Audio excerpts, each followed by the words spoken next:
legend begins. Find yourself within. Take up your blade. Let the fears within fade. Stories are told as the die roll. Don't be afraid. Make your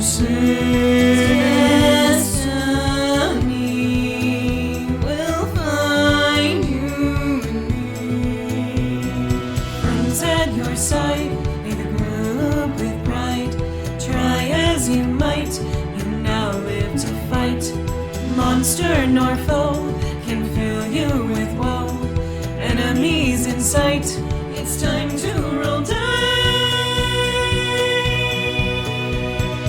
Roll for initiative. Check, please.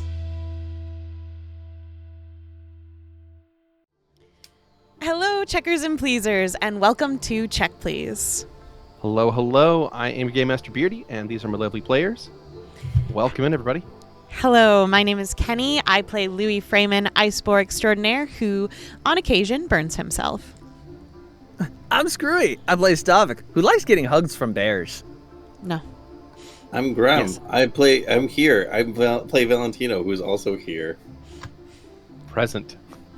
Very nice. I'm Shane, and I play Xander, who sometimes eats. And I am Accurate. Xeno. I play Zu'lin, alchemy mastermind with his cute mouse sidekick. Not a mouse. You get a hug from Cute.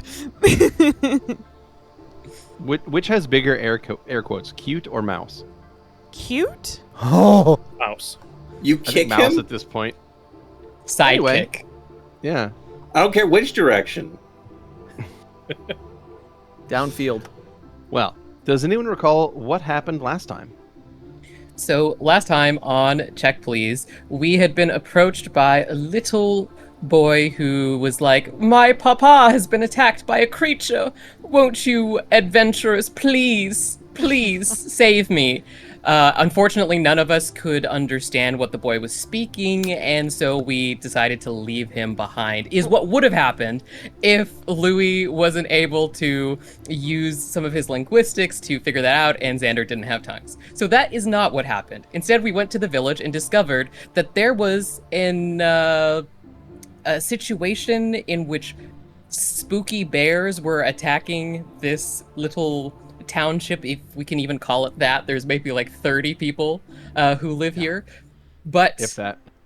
in any case, some sort of shadowy bear that could not be hurt by mortal weapons, it seemed, was attacking this area, and it abducted the boy's father. So we began to investigate, try and figure out what happened. We quickly learned through Xander's magic that the boy's father was in fact dead. But you know what was not dead? The potential for a relationship between him and this other girl in town who he found super cute, so he ventured into the forest to try and grab a cursed stone to give to her, because what says romance like getting cursed stones? It sounds Allegedly like cursed. penguins and how they collect pebbles for their mates.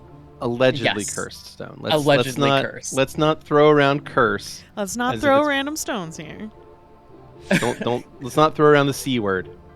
Well, Xander was the one who was saying, I don't think these people would know what a curse looked like if it pushed them off a cliff, which I think Accurate. is true. I agree. in- 100%. In any case, we searched through the forest, found the remains of said father, had a really sweet moment where we brought him to life very briefly for him to say, I was attacked by a bear. I don't know where it is, essentially. And then he gave us a 16-minute long director's cut edition version of his last words to his wife and child, which we were able to pass on to them, which was very, very heartwarming. I We did decided write that a speech for it. Oh, did you? I did write a speech for it now. It's too late, obviously, but I Oh, felt like that's- he That's what he the actual deserved it. director's cut. The theatrical deserved version it. didn't have it. Yeah, it'll be in the director's cut. This is the most GM thing I've ever heard in my life. That's incredible, and I love it.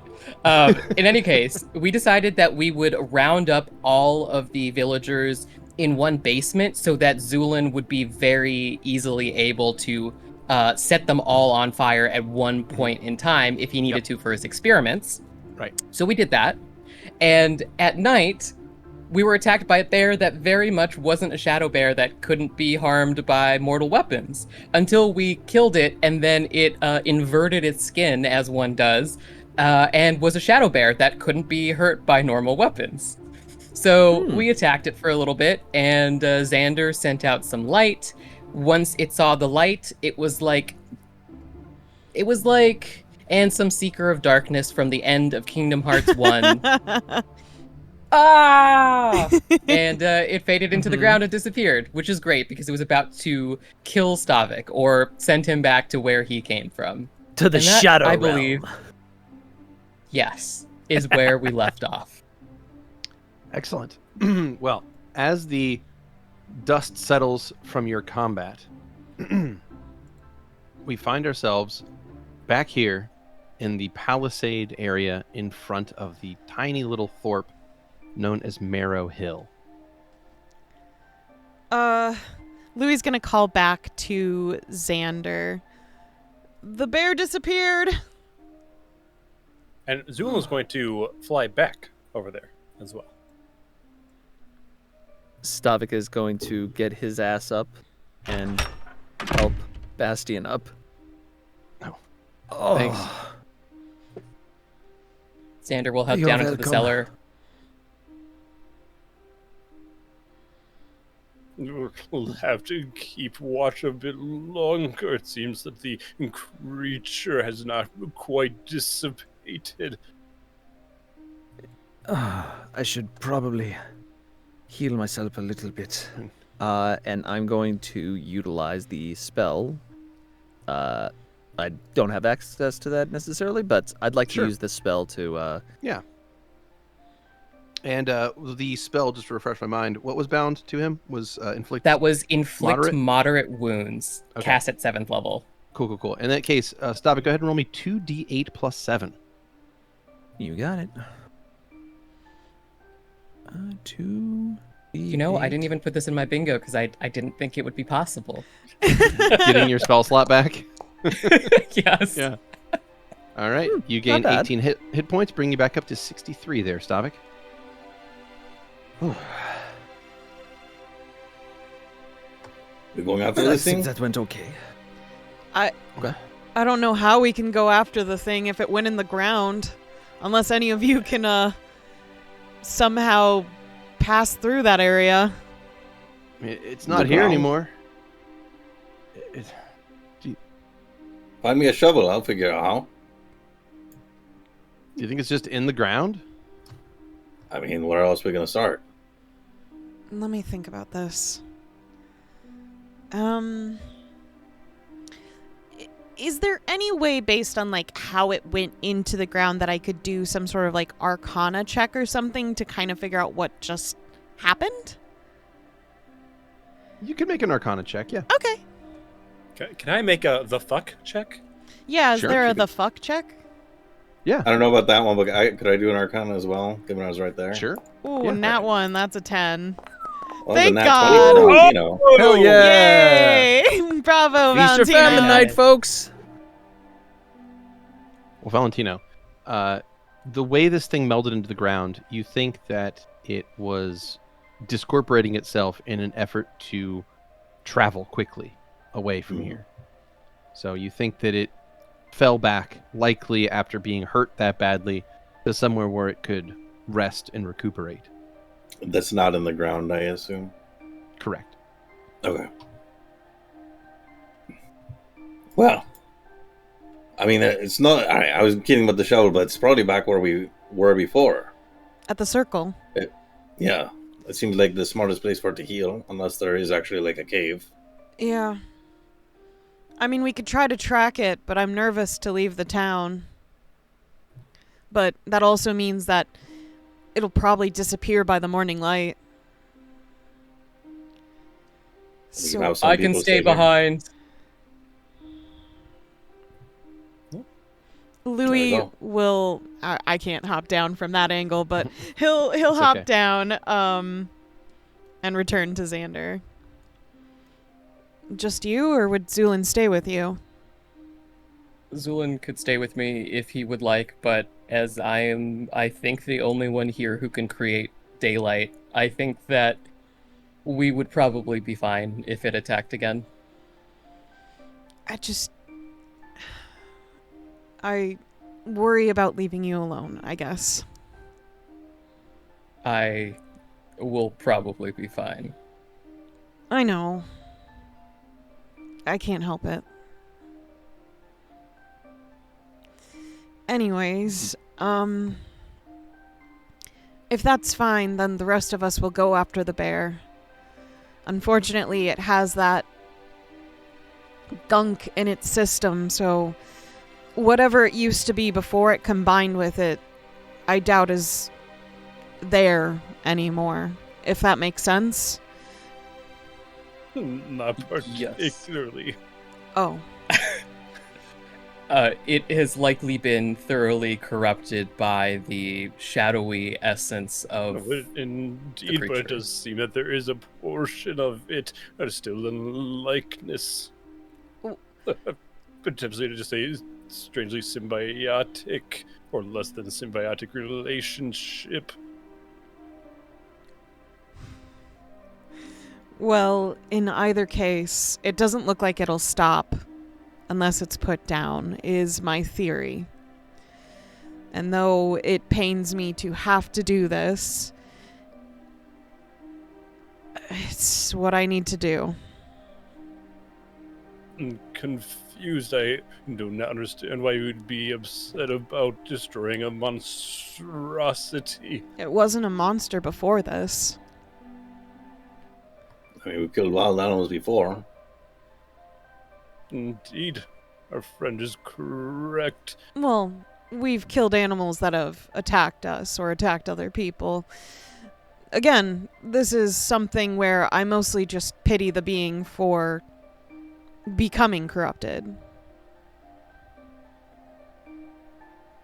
Yeah. It was probably fine before that is all, and probably didn't disturb anyone until that happened. If it makes you feel any better, I can try to salvage what's left of its essence Soul? afterwards. We'll see what happens after it dies. It may be the case like the boat where it just sort of goes away. I don't know. Are we ready to go? Yeah, Xander's gonna stay here to protect the people just in case. I mean, it's not coming back here. Now that we finish it off. Let's track it. Although it'll be a little hard since it went through the ground. Yes, but we know where it could have gone. I know. I'm just saying it's annoying. All right. Is everyone okay? So we'll get going. Yeah. All right. So the party gets their things together and makes their way away from Marrow Hill. And from there, I will take a survival check to do your best to track this thing. Unless you just want to head back to the grove that you found. Is there anything to track?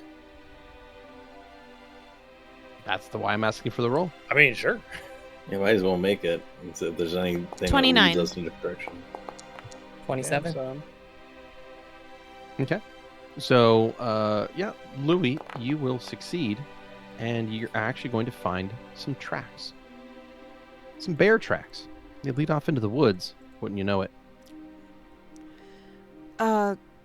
Bastion, Valentino, did you memorize where the traps were? Would you two mind keeping an eye out for those as we're following this trail?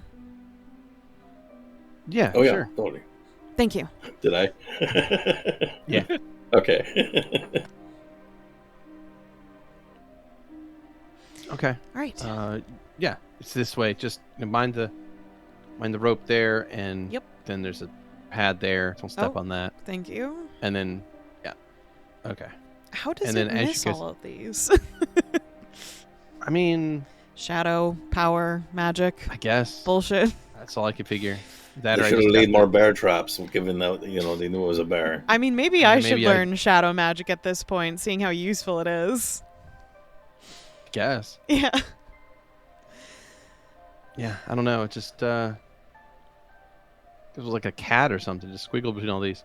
Anyway, so you Like guys you. make your way deeper into the nearby woods, and you follow along the reverse of these tracks that are here, and they lead you off not toward the druid circle, and you find deep into the forest as you have followed these tracks back from where they began.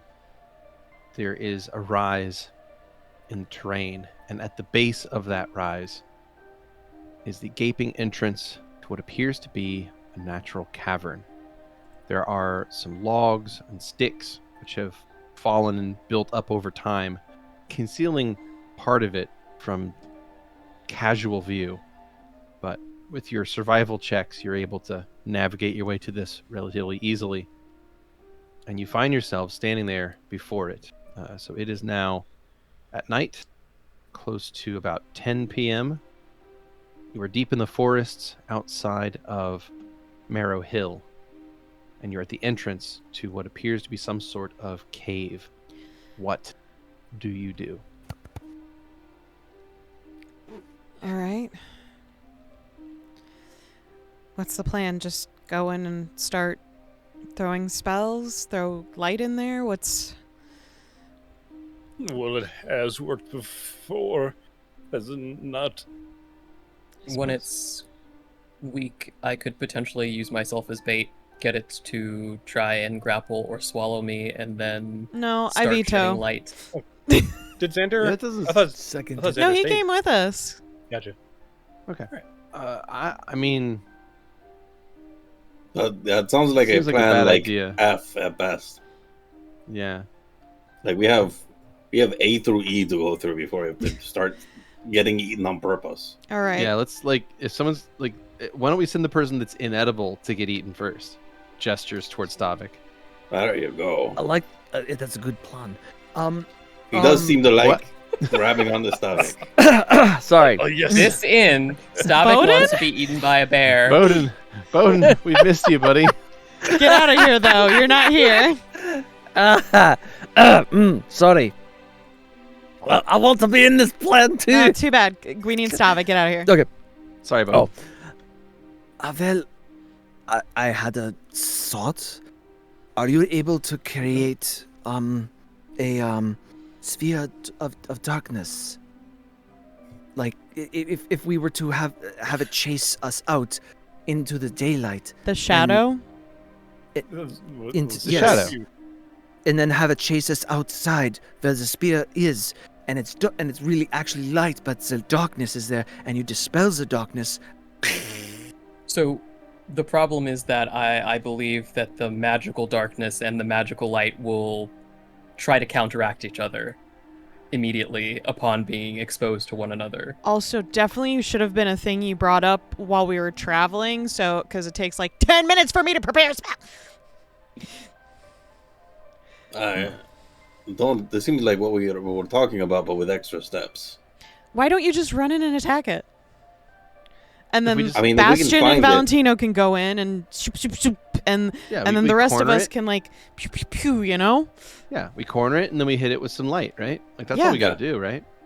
But what prevents it from melting back into the walls? We gotta be fast this time. No fucking around. Don't like get into a Don't- wrestling match. Don't this just time. let it pick you up and waggle you around. I mean, did we do that last time? I don't know. That's what it looked I like. mean, stop it, kind of thing. I I don't think he meant I to don't get think- picked I- up and waggled around. I don't know. That We were wasn't on the necessarily the plan. look. The more time we wait, the more time it has to recharge. Do you Let's have go. an opposition to this plan? Nope. All I right. do not. Xander being bait is plan F. All right. Everyone good? Get in there, Stavik. Sick 'em. Geronimo. All right. Well, with that, you guys make your way in to the cave. It is pitch dark inside the cave. Those of you that don't have any form of night sight or dark vision, are you using any kind of light source as you enter this place? I was going to wait until we heard like someone saw the bear before I activated dancing lights so we didn't give away our position. Okay. So are you remaining out of the cave then and letting the people with dark vision go first? How deep does the cave seem?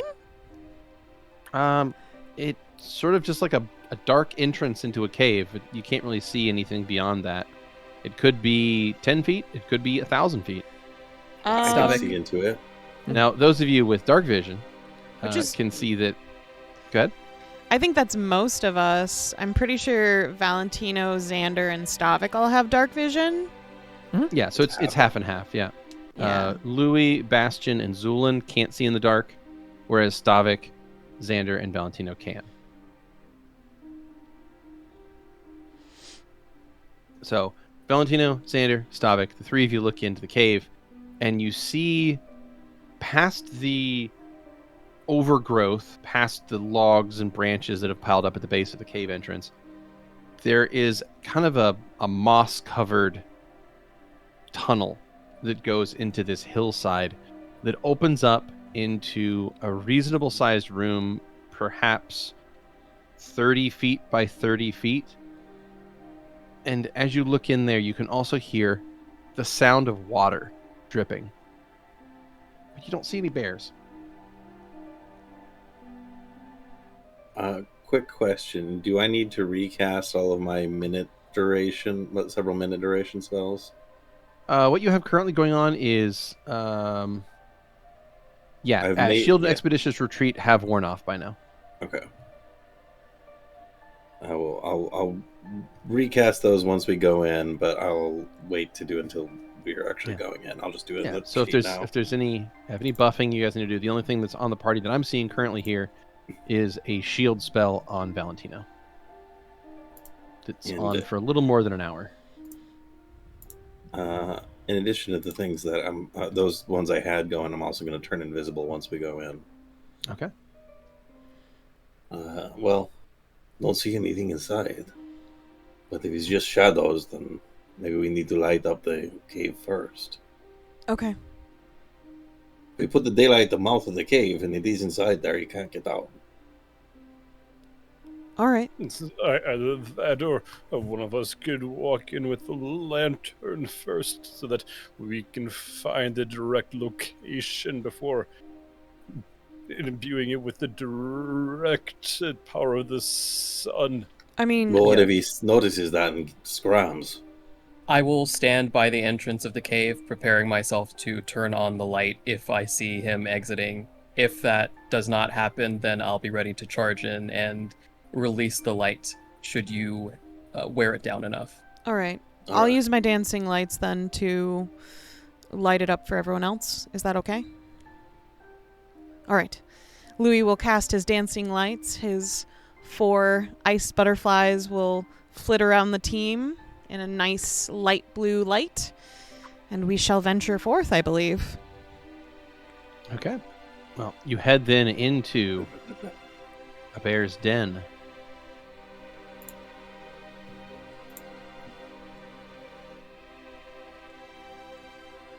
All right, so you have your flittering, dancing lights moving around the area. Mm-hmm.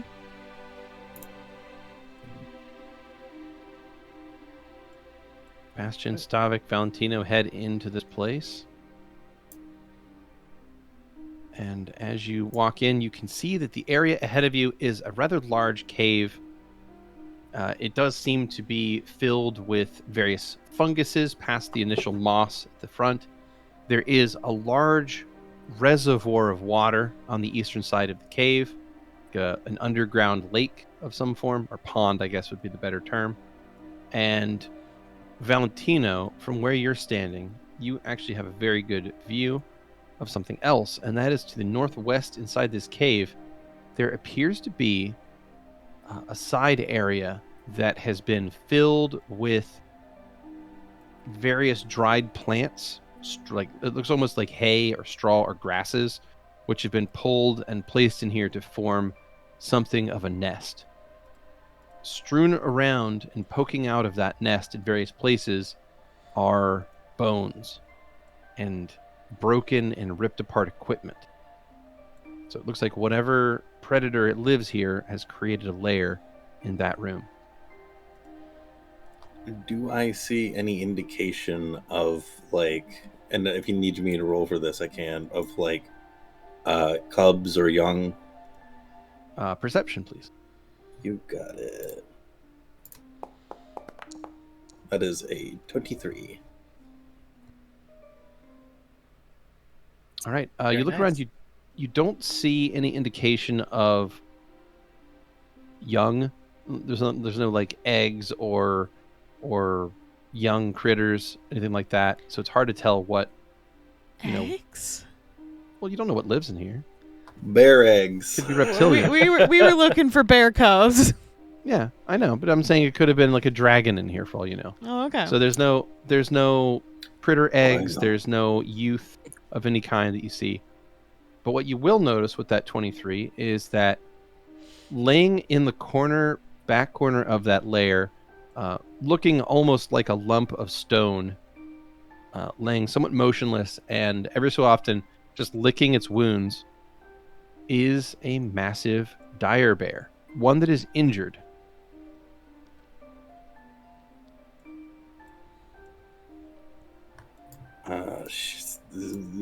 In times like this, being invisible, not great. All right. Valentino, like, starts to point, realizes no one can see him. So he'll grab, like, a little loose part of Louie's clothing, since you're the closest person, Mm-hmm. kind of point in the direction and be like, "Go to the cavern over there, nest. Should get around, surround it." Louie nods and looks to the others to see if they heard Valentino. I can see them. Louie And, will make a motion for going around and then, attacking from the sides for the rest of the party. And Beardy, Mm-hmm. I want your best thought on this, and whatever you say goes on it. But if I cast haste right now, how loud do you think that would be? So spellcasting is basically loud talking. Okay. So you have to say it like with purpose. So Yeah, if you're yeah. casting haste, it would sound something like, So you think the bear would be able to notice us if I did that? yeah, almost certainly. Okay, I'll wait then. It also creates a bit of a light show too. Yeah, the light show I know, but I was just checking to see if I should do it now or while we're Yeah, duking. I'd say it's like halfway between loud talking and a shout. It's say you see someone outside and they're 20 feet away from you. No, You're not gonna I get it.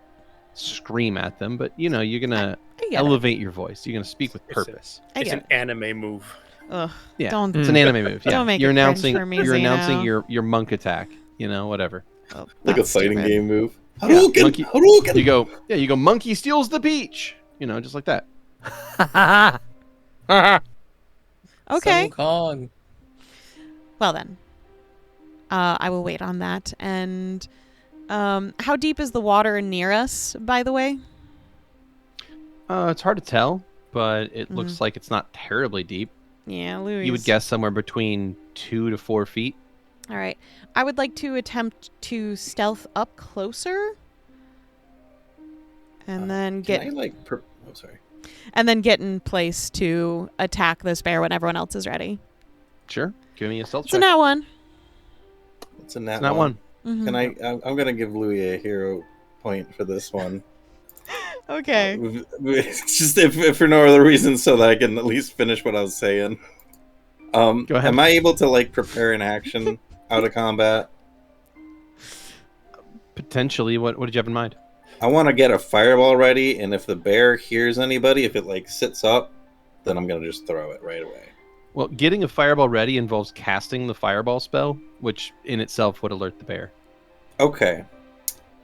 I think I'm just. If Louis starts moving up regardless of what that roll ends up being, I'm like, oh, you know what? These people aren't sneaky. Fuck this. It's 17, just so you know. Yeah. Okay, I stand by my point. So, Louie, you said you were going to sneak forward. Attempt to. Go for it. Yeah. Okay. So you roll your stealth and you begin to sneak forward.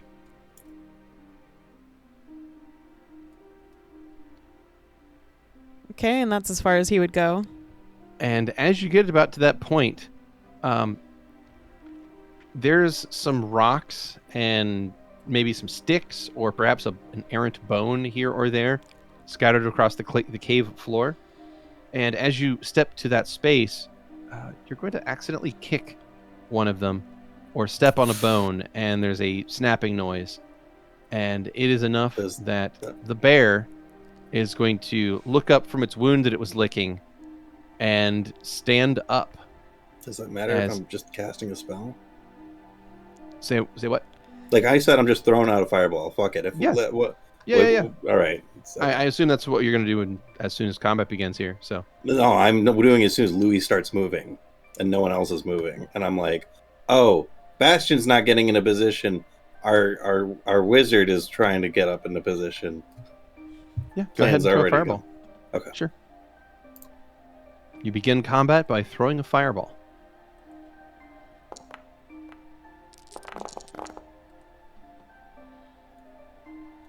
Alrighty. So go ahead and roll me some initiatives, everybody. You got it. We'll get right to it. All right. Middle of the road, baby. All right. So, combat begins with a fireball being thrown from Valentino. That is going to pop your invisibility. And then a fireball lances across the area, explodes next to the dire bear, and is going to do a fair bit of fire damage to that dire bear. So, after being hit by the fireball, it is now injured. The fire burns across the area and disappears almost as quickly as it appeared. Louie, you win initiative as the now singed dire bear angrily growls and roars as it prepares to move and attack. Sure. Go ahead. Can my dancing lights be farther up ahead? Sure. Yeah, they can move 30 feet. Thank you. Perfect. Potentially related to light questions. I partly wanted to get that shut off because I wasn't sure if the nest would ignite, both for lighting the place up and maybe doing some more damage. But yeah, is that a thing? No. No? Okay. No. It doesn't catch other stuff on fire like that. All right. Louie can unpause. Louie is going to move out a bit so that he can actually hit the bear. He will aim and throw out a darting ice butterfly to attack it. Oh, wait. Alrighty. Yeah, that's fine. That is a 13 touch for 12 damage. All right, a 13 touch for 12 damage. That'll be a good shot because this thing's touch is crap. And 12 damage is 12 damage. So there we go. Target is now still injured. Okay. So it is getting down there, though. A lot of damage being poured into that bear. That takes us on to Valentino again. I'm just gonna keep blasting. Go for it. It's like when you wander into like a higher level area early in Skyrim and suddenly just fucking meteors come flying at you. You're like, what did I do? I was just walking. You just suddenly hear combat music while you're just passing through a trail. Yeah. You're like, oh. Uh-oh. There's hag ravens around here, aren't there? So as you prep up another fireball and throw that one as well, it bursts, explodes, and the dire bear is now badly injured. Hell yeah. Alrighty. That'll be my turn.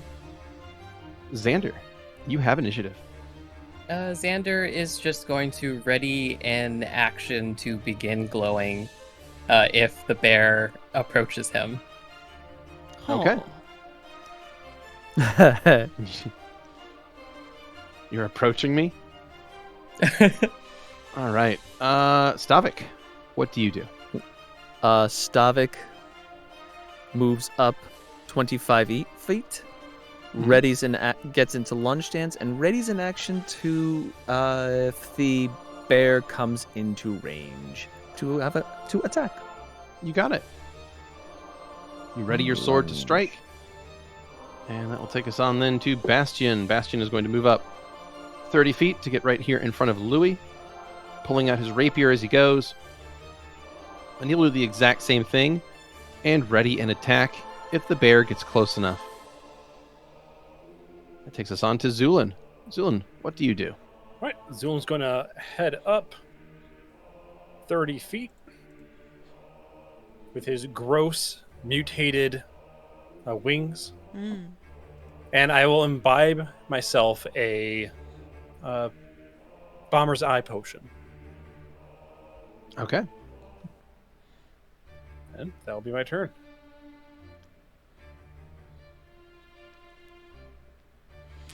Dire bear. Okay, Dire Bear is up. Initiative for the Dire Bear is quite simple. It is going to rush forward. Now, in doing so, it is going to... So, Stavik, you're currently in lunge stance. Yes. So, what that means is you are going to get actually two things. You're going to first get your ready to attack, and then you're also going to get an attack of opportunity. So, go ahead with both of those. Nice. One after the other, and then that's also going to activate Bastion's held action as well. So you get 2 attacks, Bastion gets 1 attack, and then the bear gets to swing. Okay, 29 is certainly going to hit. You strike for 18 points of damage. 23 is also going to hit for 16 points of damage. So excellent shots all around. The bear is struck and is now near death. Bastion gets a swing at it with his rapier, and he gets a critical hit, but it's only for 14. Bastion's damage is largely dependent on whether he's sneak attacking or not. So he strikes it for 14, and he gets a crit card. Piercing. Shot through the heart. All right. Target is dazzled, which means it is going to take a penalty to its attack rolls. And it is going to try and bite Stavik with a single attack. Stavik, you are bit for 15 points of damage by the cave bear. All right. And that is the creature's turn. Round 2 begins. All right. Louie. Louie is going to step back now that everyone is close by, and he is going to cast haste on everyone. Hell yeah. Excellent. So Okay. he sort of forms a bunch of ice butterflies, and for a moment it looks like he's attacking all of you, like with what would have been a snowball or the ice starting butterflies. But when they enter your chests, you just sort of feel this exhilaration, like you just got shot with some adrenaline. And that's his turn. Okay. Haste activates on the entire party. Woo-woo. I believe Xander got hit too, just in case. Oh, Xander would be well out of I range. think I'm too far away. What? You're measuring from Bastion. I am. It's between the nearest people, so everybody has to be within like that same Yep. range of everybody else. Oh, Yeah, okay. No 2 people can be more than 30 feet apart. I see. I thought it So, was but- centered on him. No. It's okay. I'm not in the combat anyways. I mean spiritually. I thought it was like, was it what? Did I miss you in the initiative? No, you're there. Okay, sorry. You just mean it's not an active participant. I see. Yeah. All right, I understand. All right, you cast haste, Louie, and 5 foot step to the south. That will take us on then to Valentino. Valentino, you are up. You have had this magical force now entered you, and you are much, much faster than you were a moment ago. Do haste and this expeditious retreat stack? Double checking.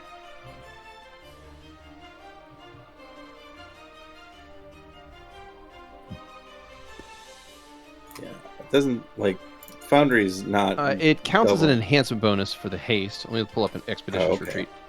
Expeditious retreat.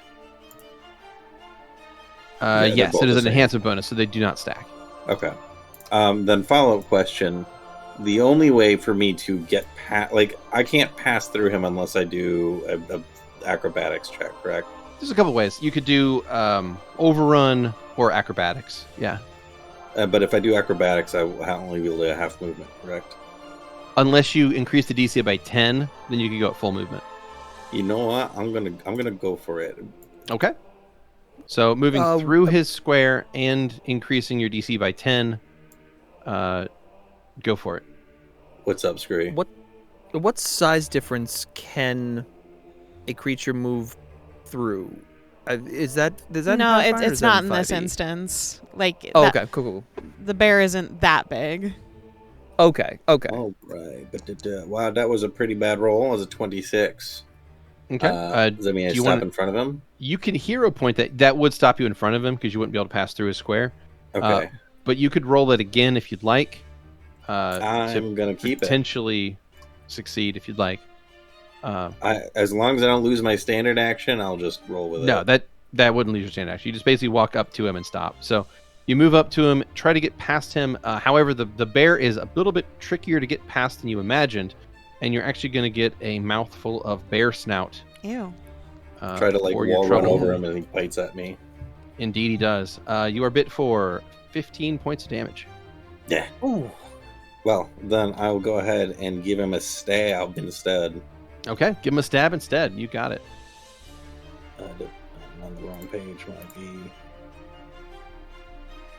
Oh, I'm using Ignacio. There we are. Okay. That's 22 All to right. hit. Ignacio de la Torre strikes true as always. 22 to hit for 7 piercing damage, and the bear is still near death. That brings us on to Xander. What do you do? Xander's just gonna keep staring there. Okay. Mm-hmm. Cool. Stavik, what do you do? Woo! I do a full attack. Okay. I'm you no could drop- longer going to be in. I was going to say, you gonna can drop lunge stance if you'd like. You got it. Okay. Full attack, baby. Alrighty. 33 and 18. Okay, 33 is going to hit. 18 is not quite going to land, but the 33 is good. You strike for 18 points of damage, and the bear is still somehow standing, though it is looking really, really bad. Its body is covered in injuries. It's leaning, swaying back and forth. It's breathing heavy. You get the sense it is not long for this world. Oof. Yikes. Oh well. Bastion. Bastion is going to 5-foot step to the north, and he is going to full attack with his rapier and dagger combo. 2-weapon fighting. As he does his best to strike. And he is going to roll middling. He manages to hit with his dagger for exactly enough damage to stagger the creature. Okay. Bring it to 0 health. Did the haste give him another attack? Oh, you know what? You're right. He would have one extra swing. Oh, I with would have done that his too. Rapier. Oh, yeah. Okay, and that'll do it. The rapier strikes, and that is going to drop the bear. Now, as the bear collapses, oddly enough, something else is going to happen, and that is that its physical body collapses to the ground, but something else remains in the place where the physical body of the bear was, and that appears to be that shadowy manifestation you saw earlier back at Marrow Hill. So the bear drops, and in the bear's place is the shadowy cave bear. Alrighty, that is Bastion's turn, and that takes us on to Zu'lin. All right, so he shows up. I start blasting. I throw a bomb Okay. in his face. Bomb in And- his face. This is going to be... Actually, it doesn't really seem to have eyes anymore. It seems to be more of a ethereal being. But, Yeah, this seems to be a bit more. So I think we're... I think gonna... it had a possibility of getting blinded from the glitter dust, though. You know what? Let's go... Oh, wait, the glitter dust. Is that right? Yeah, when I Okay. cast that Well, I mean- spell, it had to do a save. I'll try it out. I'll do a blinding firebomb. You got it.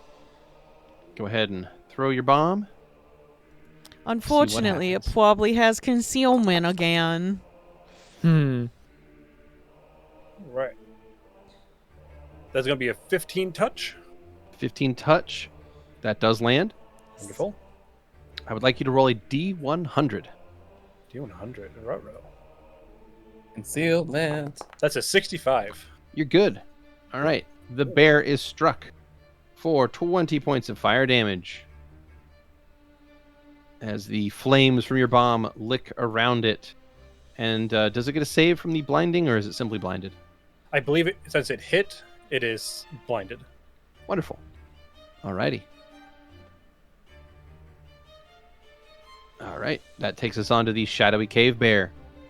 And that shadowy cave bear is going to lurch forward and try to attack the creatures in front of it. Claw, and bite incoming. And due to its blindness, these attacks might not get through, and I hope some of them don't, because it hit real hard. So it's going to do 1 claw against Valentino, 1 claw against Bastion, and a bite against Stavik. Valentino, Can I the give claw up a hero against- point For what? No, to the bear? hitting? no, we already can't give them hero points to make them reroll saves. This is the same thing. There's a precedent. Okay. You wanted to re-roll the Fine. miss or the crit? Yeah. But it's okay. It's fine. It's fine.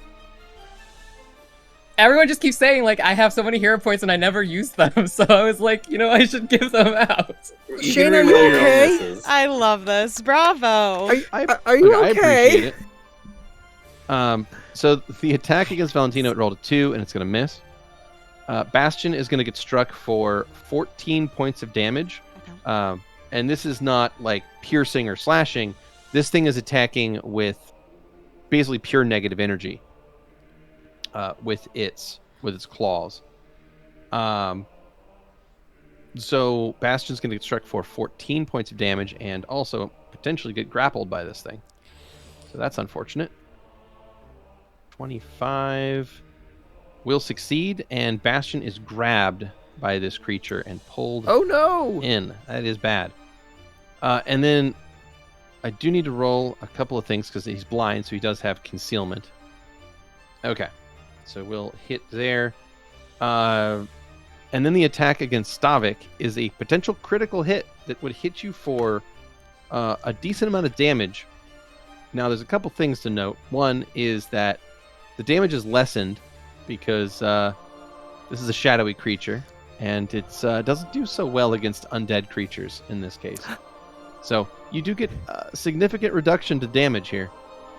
So that's cool. Oh, But good. also it could potentially miss you. So roll me a d100. A roll between 1 and 50 will hit. 51 and up will miss. 99. Critical is negated. Here you go. Woohoo! Oh! Then think it's turn. I'm not sure if this And- thing would heal you by biting you. Not quite, but it wouldn't be pleasant. But it would also be it would be better for it to attack Stavik than anyone else because Stavik is partially resistant to this thing's damage. Louie, round 3 begins. All right, with Bastion not around to cast a spell on. Oof, and some panic. Louie is going to cast Scorching Ray on the bear. Yeah. Get this thing off of me! Working on Shit. it! Oh, yes. Hey. Oh, that's a 29 That's a lot touch of with a 15 confirmation, and a 19 touch for the second attack, and a 21 for the third attack? So Scorching Ray sadly doesn't get a haste attack. Oh, It sorry, just- it had the button there, so It's all good. It's all my good. bad. It's all good. So the first 2 shots are going to hit, and that first one is going to critically hit. So that is 34 and 12 damage. So excellent shots. The bear is definitely going to feel that one. And is now injured. And I take And- 15 damage. You also get a magic crit card. Woo! Fascinating. Jesus, bro. What is what happens? So what's going to happen is this. As your scorching rays strike the creature, your magic is going to shift and alter in a way you were not expecting. Okay. And what is going to happen is you and the bear transpose positions. Is Bastion carried with him? No. Bastion Oh. drops to the ground, no longer grappled. Ruh-roh for Zuzu. Mm. Yum yum. Thanks for that one. Louie's arm still on fire, just kind of blinks and like Nom, nom, nom, nom, nom. looks around trying to figure out what the fuck is happening. Yeah. I Bastion looks at you wide-eyed. What was that? don't know. And I'm you sorry. You have a move action left. Imagine Bastion being relieved, and then you just hear, "Rah!" Is that Zu'lin? Help me, friends. That was the idea. Okay, he's gonna move forward ever so slightly, but stay around that area. Okay. That takes us on then to Valentino. Getting ready to stab it, and then it teleports, and he like spins around, still stab ready. Sorry. You're good. At least it's easier to flank from here. That's true. I guess I should do that actually. Let's move. Like You do have that this. sweet speed. Now, also, because it's blinded, Blind, it's not going to get an it AOO. doesn't get an AOO. So there you go. And it also means I get sneak guaranteed, correct? Correct. Sweet. I move a little bit over just so that give as much room for that flanking as possible. And where the heck is my sword? There you are. Ignacio. We are hasted. Della Torre. Strike through, Ignacio. Alrighty. More truer than that, please. Well, a 15 would have been bad had this thing not been blinded. But Oh. it's blinded, and its AC went to shit because of that. So yeah, that is going to hit. Nice. So you strike for 18 points of damage, and the bear is still injured after that. Anything else Does it from seem Valentino? like Precision's doing anything? Oh, yeah. Sweet. That's all I can do, I think. Haste does it give me another attack if I move? No. Okay. It has to be a So- full action to get the extra attack. Then that is all I've got in me.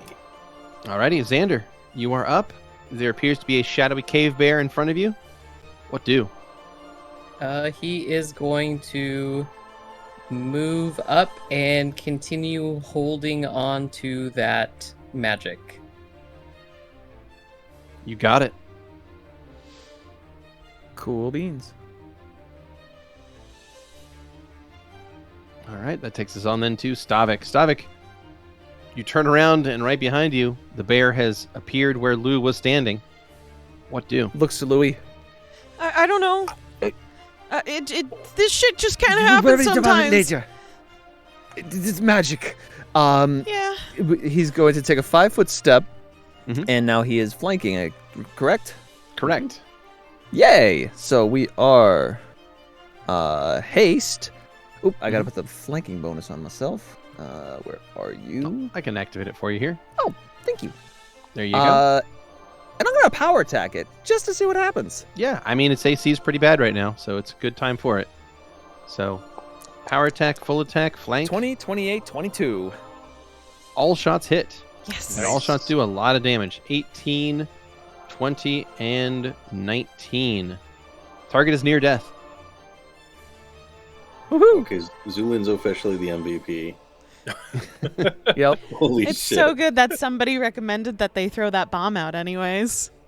Yeah, exactly. All right, so that is sneak attack and double checking. Don't forget your flanking, bro. Yep, not going to forget that. Flankenstein over here. Actually, Flankenstein's monster. Flankenstein's one. Monster. Christ. Flankenstein is the doctor. Obviously. Well, that's Bastion and Valentino's Flankenstein's monster. All right, well, good and bad news. The bad news is Bastion rolled a 2. Good news is that still hits. Oh after all my the bonuses. God. Wow. Yeah, like this Haste guy's and AC blind, went to baby. shit. Haste and blind. Haste and blind. I mean, it all works. So with his attacks together, that is precision of 20 damage, and that takes the creature still into near death. That brings us to Zu'lin, and Zu'lin, at the beginning of your turn, the creature is no longer blinded. What do you do? Shit. I'm gonna jump back 5 feet from this Okay, thing. 5 foot step back. You got it. I'm gonna throw another bomb at it. All right. Go. And this is a precise bomb. That's right. And we're Okay. also gonna do sand as well. Sand as well. I mean, why not? If we could just keep this thing blinded It forever. worked the last time. Works pretty good. All right, that was a nat 20 Mm-hmm, with a 12 confirmation. 12 confirmation. So that's real tasty. So my question to you, Zu'lin, you want to put some spice in that? Yay! Sure. So once again, Zu'lin jumps back as he throws us down. It ignites, and it kind of, when it explodes, the fiery sinew of this flame is going to envelop the bottom and kind of burn through it. As you can see, it almost just like partially replaces portions of it, of shadow, into flame. Mm-hmm. And then as the flame burns out, it leaves nothing behind. So the creature is struck for 40 points of fire damage and is destroyed. Combat is over. Good fucking shot. Oh, thank you. It means quite a bit coming from you, Valentino. I guess when the villagers said that conventional weapons weren't working, they didn't try bombs. Or swords, potentially, either. Yeah, that too. Our swords were working fine, but our swords are, jacked up and special. Yeah, I mean, your sword talks to you, bro. That's true. It's a pretty special sword. Wait, you hear it? No, I think you're crazy. You're crazy, man. Zu'lin is going to check out the nest area, see if anything has been left behind, see if there's any clues potentially of how this thing became infected. Did you want to check the corpse? All excellent questions. Well, as you search the lair, you are actually going to find some things indeed in this place that are out of the ordinary for a standard bear's den. Well, it definitely isn't appear a to be- standard bear. Right. One, not a standard bear. Not your average bear, I believe is the term. Yep, that is a way you could put it. Damage, damage, damage, damage. Hold on. What do you think? 66? Isn't that his HP? No.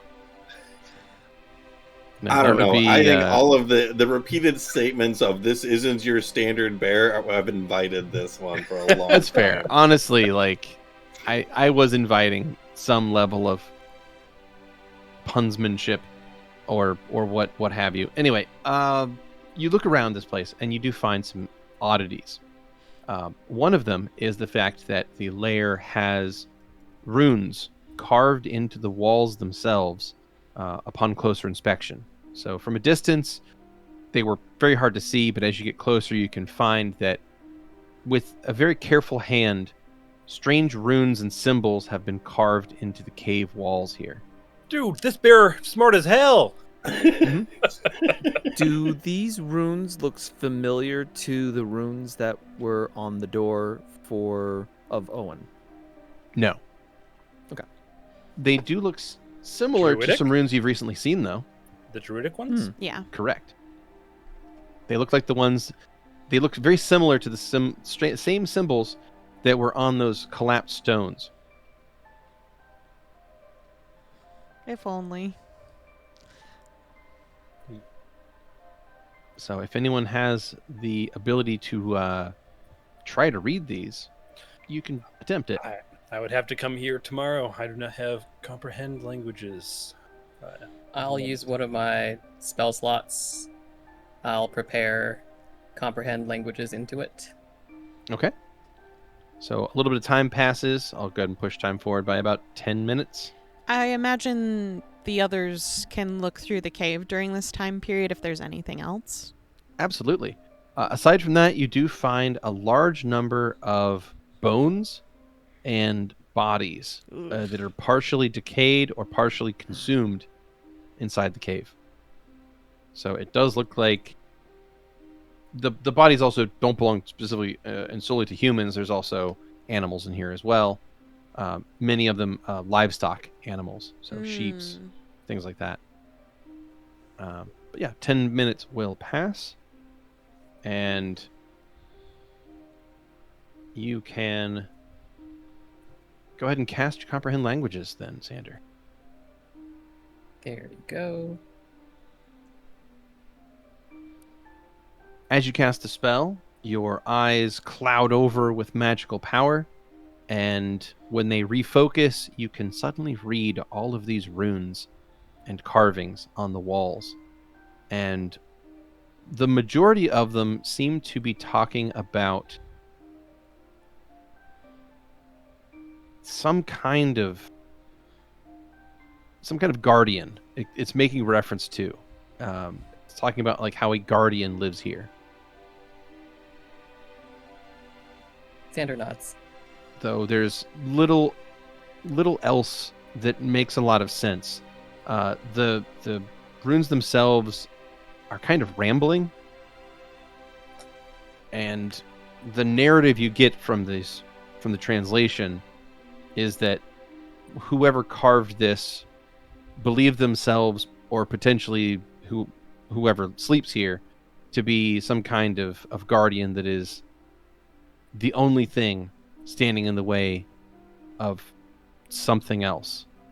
Though whatever it was trying to protect from, it's not clearly described in these passages. Good work, guys. Well, it was corrupted, Excellent. so... Yeah. I mean, that is still our fault, kind of. For all we know, it got corrupted fighting to protect whatever it was, and then that's why it's now corrupt. Yeah, very possible, for sure. But the being is slain, near as you can tell. The physical body of the bear is lying in the cave. The shadow of the bear has been discorporated, and there is little else of value in here. What do you want to do? Is there anything of his soul that can be sent off? Yes, I will take care of it. Okay. Thanks, Xander. No problem. Damn, bro. Like, I've never seen you, like, trade places with people like that. That was pretty cool. That was great. We should do that again. That would be nice if I actually knew what I did. I see. Well, that is the good sign as well. What does that mean? It means your innate magical powers are starting to come out. Starting to come out. I'm a wizard. Wake. We can be both. Yeah, but it's Are not you? like... What? I said, are you? Yes. Okay. Anyways, Rude. it's not like I was born with magic or anything, so... As far as you know. I mean, I still need a spell book for most of my stuff. Well, when my powers first started emerging, it was stuff like that. I had some basic magical practices that would suddenly go way out of hand. How old were you? Grem has to do some fucking halfling math for a second. You could just say, like, young adult. Like, you can... Yeah. I was still a youngling at the time. Yeah. Oh. Give us age categories. Well, But I'm- a youngling for a halfling is like mostly an adult for a human, I think. Okay. Almost an adult. Just looks at Bastion for a second. Oh, Right. sorry. That was Beardy Oh, talking. that was Beardy. I Okay. was channeling Soul for a second. Sorry. Well, I guess I've never considered something like that, but it was probably me just using a word wrong and it just blasted it a bit higher than I meant to. I mean, still sounds like you- got me out of that thing's clutches. Like, It sounds Save like my you ordered bacon. right then. I'm glad you're safe. I was worried since I was preparing to cast a spell on you to be more, less able to be hit. So I was feeling pretty bad at first because I thought I had messed up the timing of all my spells. So I'm glad you're Honestly, okay. it's kind of my own fault. I probably should have done that thing, but it Bastion, makes me no. really sick when it just makes me really sick when I use it. But like, Exactly. probably would have saved my bacon if I'd done that too. So I saved your either way. bacon, so you don't have to worry about it. sorry, I keep thinking about bacon, and that's why I keep saying it. Your thing? Maybe they'll have bacon at the inn. We can request it, right? Mm-hmm. And with that, thing? Zu'lin will puncture What? both Bastion and Louie with healing. Ah, That's 13 for Louie and 11 for Bastion. Can you warn me next time? Damn. If I were to warn you, you would tense up your muscles, which would cause more pain. You know, I kind of hate it that you always have a reason for why you do the things you do the way you do them, because, like, you think this stuff through, and I appreciate that, but just, God, Ow. how indeed. Mm. All right, well, we should probably trek on back to the town thing, right? Once Xander is done, let's give him a moment, okay? Yeah, sure. Oh, I'm all right. All right.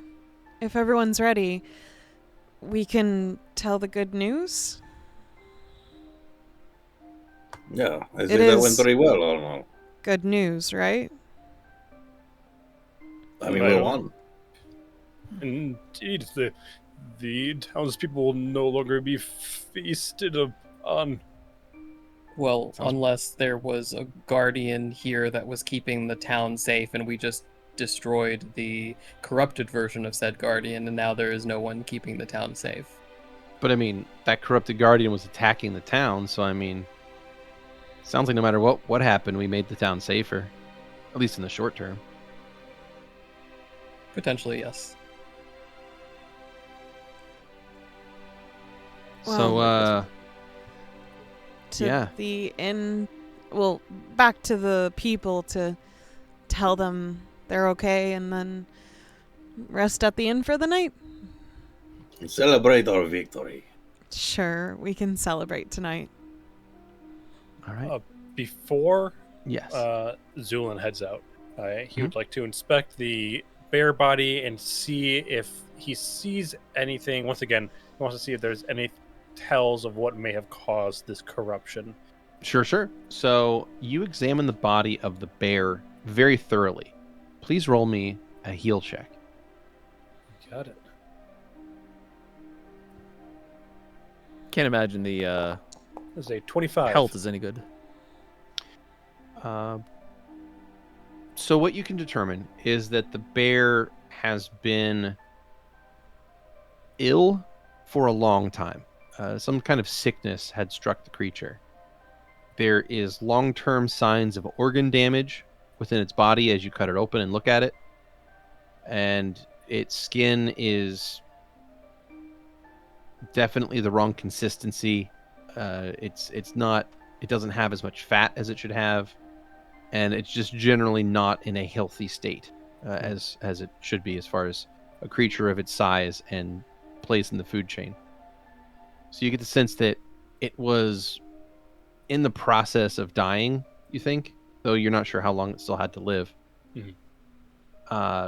Near as you can tell, it looks like it had suffered from some kind of long-term or either long-term low-level or short-term high-level exposure to some kind of corruptive influence, some sort of negative energy. Now, whether that was, say, living in a cave that had negative energy crystals jammed in there for years, or if it had been bathed in the corruptive energy of something for a few moments, it would have roughly the same effect. Okay. But the creature was in the process of dying. Last question. I'd like to just do a nature roll and just see if I can kind of guesstimate how long this thing's been alive and what the general lifespan of a dire bear would have been. Okay. So, yeah, go for it. Okay. I say 20. Okay.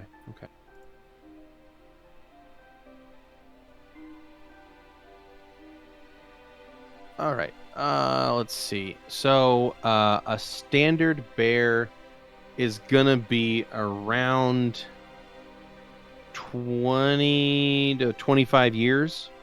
That's like the grizzly bear's lifespan. I just had to check grizzly bear's lifespan real fast to count it towards. That's like one of the closest things we have to them. But dire animals are typically larger and healthier versions of the particular animal that they're based on. So a standard dire bear then would probably live between 30 and 45 years. This one is probably on the later side of that. So I would say it's probably about 40-ish. Okay. Near as you can tell from like the wear and tear on its joints. But it also had this wasting disease. Yeah. So it's not clear how long it would have survived, but you imagine it wouldn't have made it another year. Okay. Well, with that, Zu'lin will pack his bags and head out the cave. Okay. We head back to town? You guys return to Marrow Hill. Dino Nuggy City. It does kind of look like a Dino Nugget. It even has little T-Rex arms. Little Little legs. I love it. So, back to Dino Nuggy City, and you get back, and it is just shy of midnight.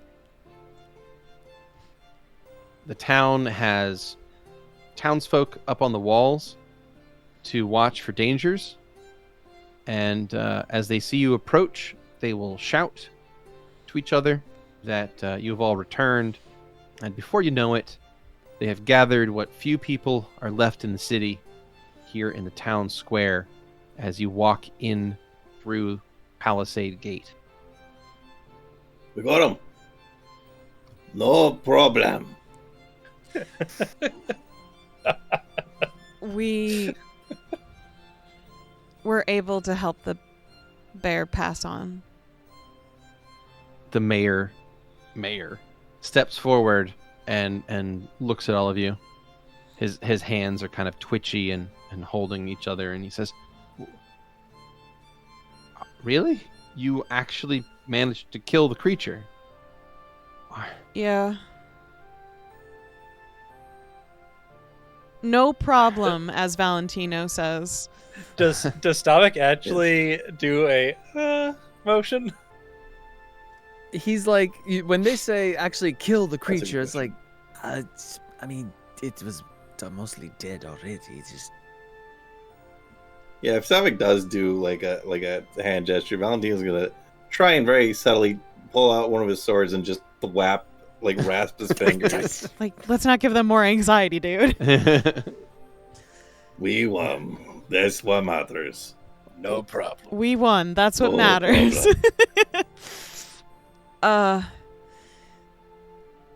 So I was wondering if perhaps the town would like a donation from me to help recuperate what was lost from the bear. You're telling me that you all found the beast. Yeah. You killed the beast. Yeah. And now you want to pay us? Yeah. Louie counts on his finger and then nods to him. Yeah. The mayor just blinks and looks to the rest of the town, and the town are looking just as dumbfounded as the mayor. Just as And long he as looks it's distributed, especially to the families of those who are lost. Our little town here hasn't had these kinds of problems ever before, and we didn't even have the money to hire for a posting that we might have someone to show up and help. And then you fall out of the sky practically and save us all and pay us for doing the same. No problem. Happy birthday. I've never heard of such a thing. I don't know. Where are you all from again? Elsewhere? We're from out of town. Then it just points upwards. I mean, they're still speaking in the common language around here, right? Oh, yeah, This guy is speaking in trade tongue, which Elvish, is Elven. Yeah. Which I I still still don't can't speak. understand what the fuck's going on anyway. So I mean, So Valentino that has been going purely off of vibes. That's what I've been trying to do here. So here is a question. I think this would be fun to have done on our way back from the bear cave. Zu'lin would have his translation book, and he would ask Valentino if there's any specific phrases, like maybe like 2 or 3 phrases that he wants to know, so he can look them up. And In Elvish? is there any? No, for But the okay. But the mayor's speaking in Elvish. correct, but Okay. he will understand both. Okay. And everyone will understand these phrases if Valentino says that. I figure no problem is the first one. No, that already happened way before. I thought I've been saying that in like Burgese, and it was just. Oh, I like, thought you were speaking in louder the and other slower. language. I don't know. I can't remember. I don't remember either. He's actually not speaking in any language known to man or any other race on Adrian. Yeah, he's but saying it in he thinks English. he's saying no problem. Amazing. One, he will tell Valentino how to, in the native tongue, say, "We are heroes." Cool. Then that's basically Valentino just responding to this guy every time he's like, "But we've been opposing. We're heroes. No problem. No problem." no problem. So, yeah. I mean, if it's all right with you, I would like to help. Of course. Thank you. How Any much help? do you need? And Louie like starts doing math on his hand. Let's see how big of a bandit raid we can incite. Is like They look around, and he's doing some counting. He turns and looks at you and says, like 500. "I suppose gold? we can screw." Oh, okay. You interrupt him. All right. yeah. Louis Okay. was counting while he was looking around. Is that too little? 7. 7 gold. Should be all we need for the expenses to get the proper burials for those that need it. Louis hands him 70. If you'd like, I also left 100 gold behind the counter in the tavern. So if you'd like to split that, Yeah. 170 should work. Yeah. If We you are need more, heroes. I The townsfolk here are just and that way, not if sure how to anything process happens what's again, happening. you can hire someone, and you don't have to worry about it.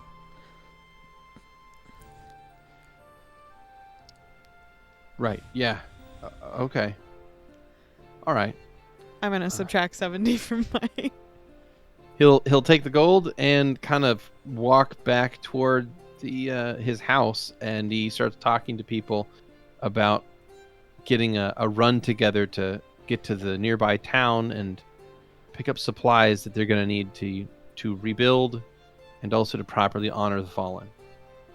Xander is also going to hand over a bottle of holy water that he's made with his blood to them, just in case they do have to deal with some kind of magical evil creature. He will not mention the fact that it is made from his blood, but he will say that this holy water should prove to be more effective against evil creatures than their weapons.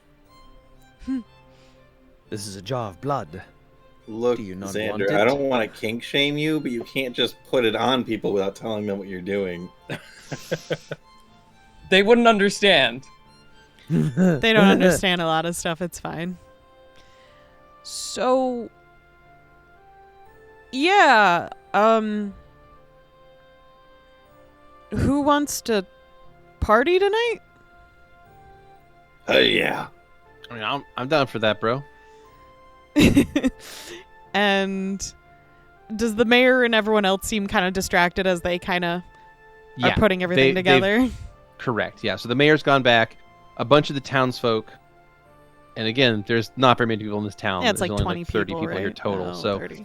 about half of them right now are talking with the mayor, and the other half are either going back to their own homes or they're standing around looking at all of you, still sort of in shock or disbelief at what has just transpired. One person is going to approach you, however, and that is the young man that approached you initially, that introduced themselves as Jockin. And Jockin is going to walk up and ask in the local tongue. Mm-hmm. You killed it? It's gone now? Louie No problem. looks at Xander for confirmation on this. It is being taken care of. Yes.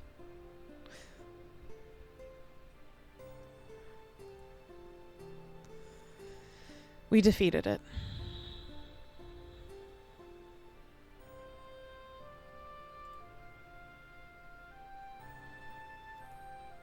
Hey, man, if this is about the rock, I'm sorry I had to put it back. Yeah. Is that what he's saying? What is he saying? Oh, he was asking if we killed the bear. Oh, yeah, totally. Stabbed the shit out of that thing. There was like a fire teleporting move. Really good shit around here. So, I'm glad that it's gone and it's never going to hurt anyone ever again. What did he say? he's glad that it's gone and that it won't hurt anyone ever again.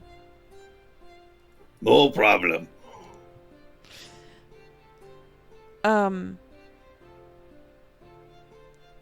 That girl, Celine? Yeah. I think she likes you back.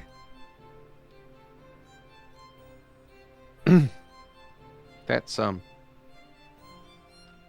good. She I should. was sad to give up the rock, but the important part, as she said, was that she received the rock in the first place. Yeah, it's sort of a way to tell folk that you're not afraid of anything.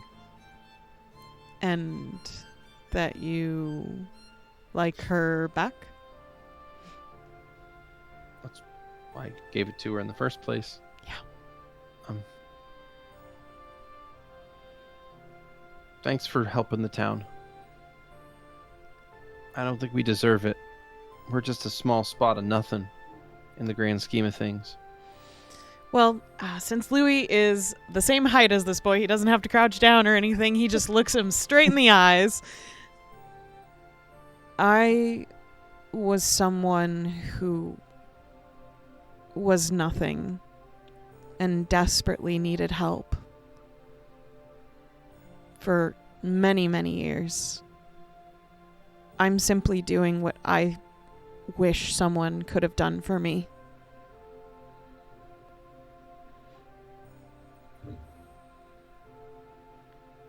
Okay. I'm sorry that no one was there for you. I can't change the past. The kid nods and will notice that nearby in the crowd is another person, roughly his age. and he sees Celine, and he kind of gives you a look and a nod, and will slip out of this conversation, and the two of them will walk off to another part of the town together. Man, I don't know what you told that kid, but he looked like he was about to cry. Oh, he was thanking us and wondering why we did it, and I spoke on how no one came to save me when I was nothing. Even in relation, he said the town was nothing, and I sort of related the two, and then I said I'm simply doing what I wish someone would have done for me.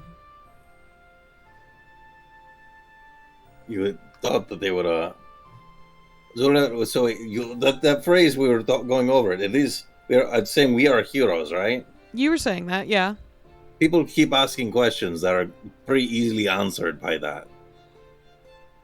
I guess- I'm surprised that they continue after the first iteration. Perhaps Yeah. they just wanted more details.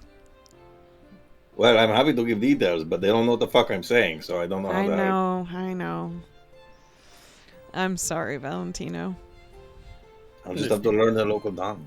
If you're interested in learning, you could, of course, borrow this book and That, they'll and I'm hold up willing the, to also teach you guys some stuff I've been figuring out over the past several days. I don't mind if I do.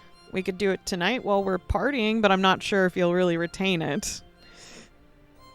Actually, drinking games be a great way to learn things. Really?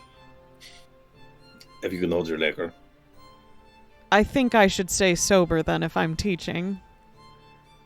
Doesn't sound Yeah. like it's a party if you're using drinking games to learn a new language and individuals are not actually participating in the party. Well, that part I can't help anything with, but I don't see why the learning stuff makes it not a party. We can try. Spoken here, folks, by Valentino. Look, I can turn anything into a party, okay? I can get a group of old ladies wasted while they're knitting. Wow. Xander points to a rock on the ground. Turn that into a party. All right, we'll go pick it up and just you see. Louie nudges Xander a little by hip checking him. A little sassy today, are you? No, Okay. not particularly. And I need to add the party rock to my inventory. Party rock anthem. It's actually party rockers.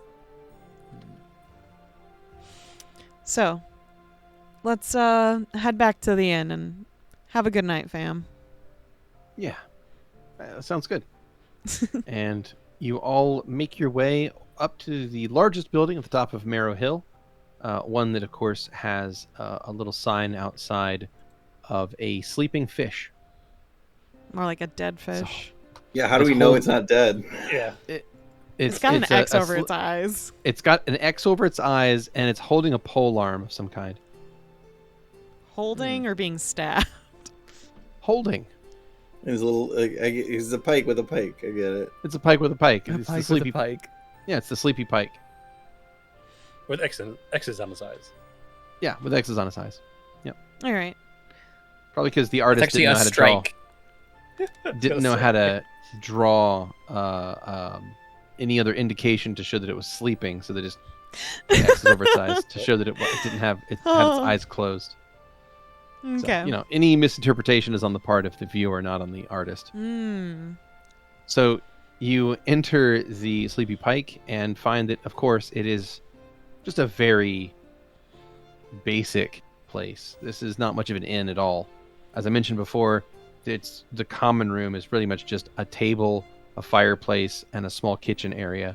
There's the only other thing on this in this room is a ladder going up to the loft above you, where you presume there are some beds, including the beds for the people that live here normally. Mm-hmm.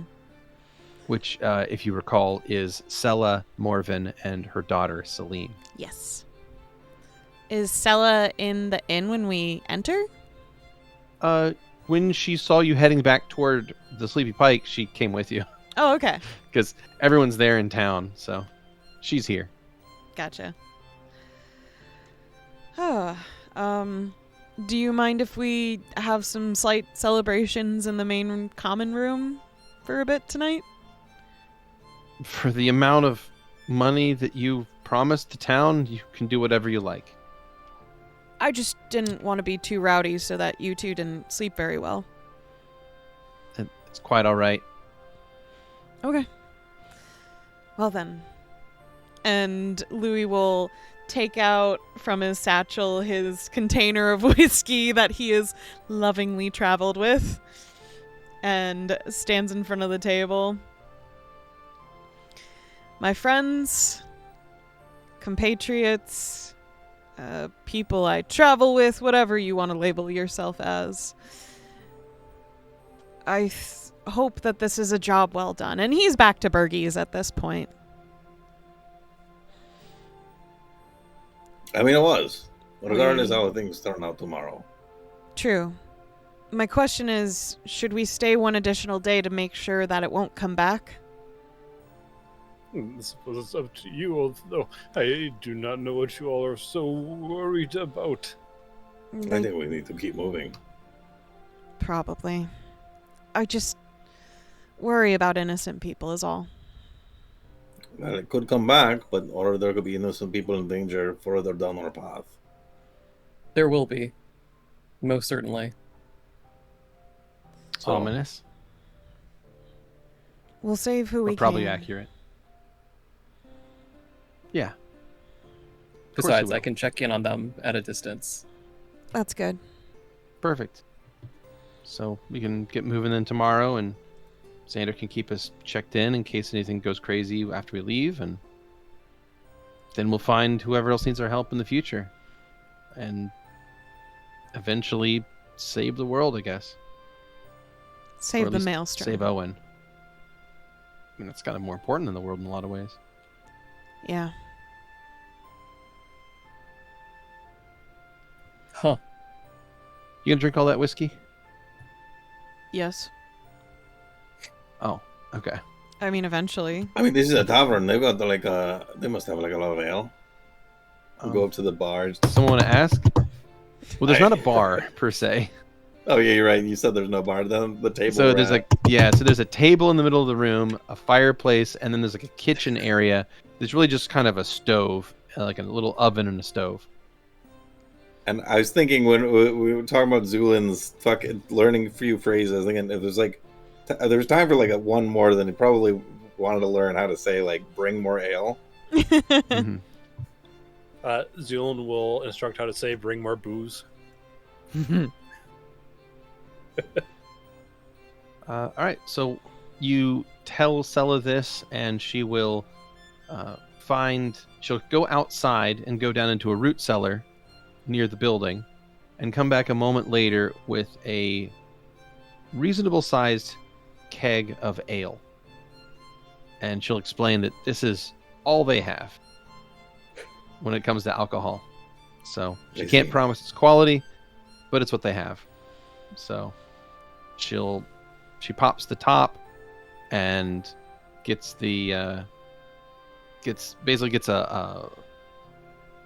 it's more of a tap in the bottom rather. She gets a tap into it, so there's like a cork.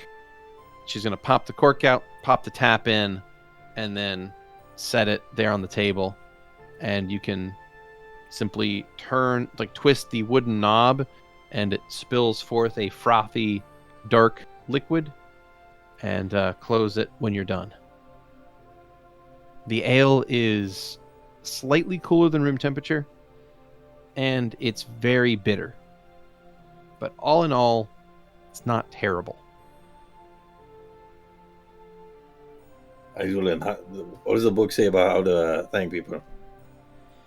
You'll have to give me a minute. And he's just flipping through different pages. I think it should be probably on the first, or at least the first 10 pages. Am I able to find a quick... Make a linguistics check. Linguistics. That's a 12. You find something you think means thank you. Does it say thank you in the book? You think it might? It translates to Elvish. It's close enough. Does the Elvish not say thank you? It's a bit more nebulous than that. All right, sure. Their language is very highfalutin, I think is how I would consider that. This is the worst fucking translation guide I've ever seen in my life. Yeah, probably. All right, It translates into Elvish. I will offer the translation to Valentino. And I'll kind of turn and be like, all right, spank you. Thank you? How does that, I say it right that time? It doesn't phonetically interpret very well. No. Look at Celine, see if I said something weird to her. She looks at you, her head cocks slightly to the side, and then she'll nod and go back to whatever it was she was doing, which is actually in the No moment problem. cooking some kind of light meal for all of you. So All right. as she cooks for you all, and you have the small keg of ale to drink through, that is where we shall take our first break of the evening. Hello, checkers and pleasers. We are back. Welcome back, everybody. All right, so the little mini keg is tapped. You guys have access to some okay ale, and also, if Louie's willing to share, some whiskey, but probably not. A Don't little count on it. bit, but it's mostly his. But that brings us on to the remainder of the day of May 15th, the year 808. So after you guys did all your stuff, it's now, I guess, rather, it's the early morning. Apologies. It is the early morning of the 16th. So we're past midnight. So it's like 1 a.m. So early hours. Well, Stavik doesn't sleep. He would be waiting for his compatriots to wake up.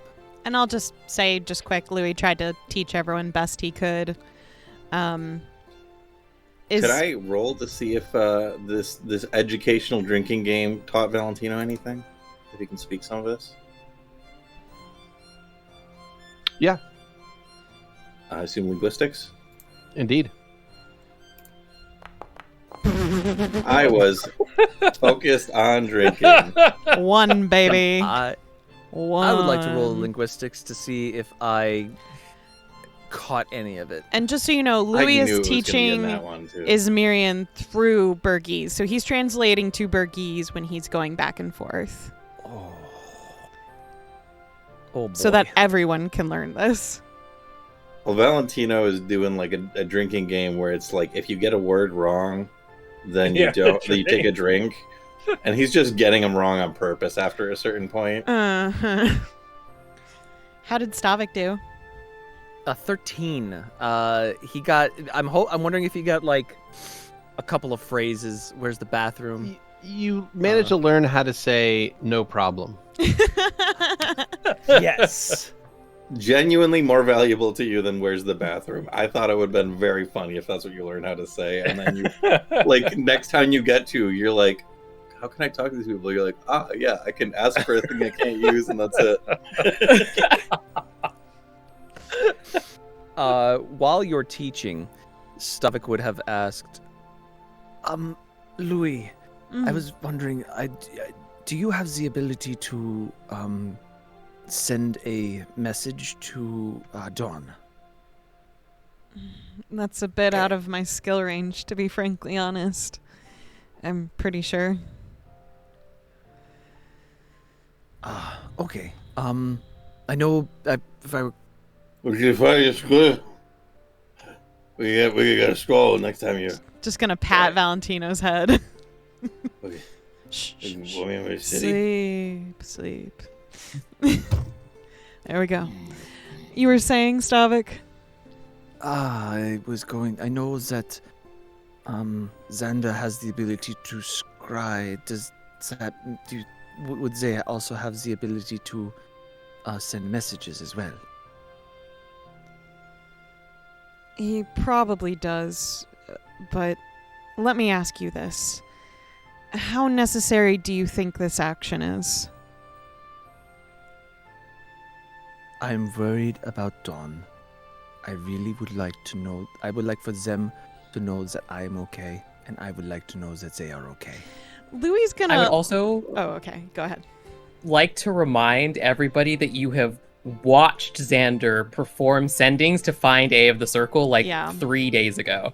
Maybe 4. Louie is going to Trauma.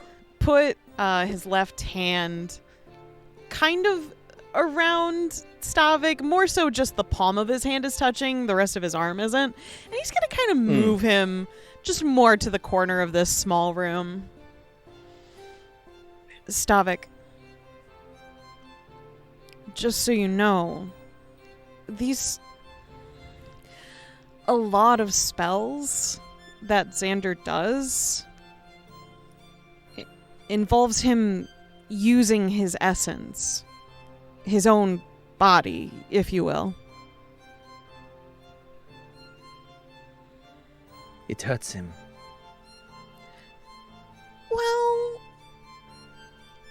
I think that's his opinion. Of Oh no, whether, he likes it. whether or Don't, not get this it screwed. hurts him, but I don't want us to abuse his kindness. And he'll do it. That's the thing.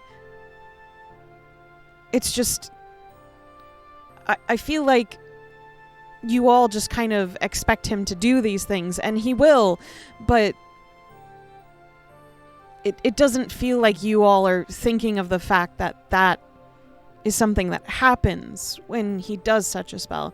No, I'm not saying you can't ask him for such things, but maybe try not to abuse his kindness. Where the fuck is you all? Also, don't be surprised if he's gonna, like, I don't know, gush out blood from every orifice every time he does a special spell or something like that. You know? Like, I hate seeing it, but I also understand he does want to help, but it just feels like everyone's just like, oh, Xander, can you do this? Oh, Xander, can you do that? And they don't really think about him.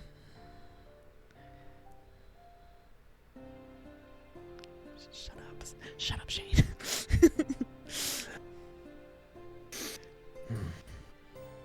And this is part of the thing that I was talking about when I said maybe think a little bit of your own answers before you rely on Xander for every answer. I wish I could do this for you. I doubt it would hurt me, but I'm not strong enough. Not that I particularly care if I'm strong or not, but I'm just not as good of a magic user as him or Valentino, to be frankly honest.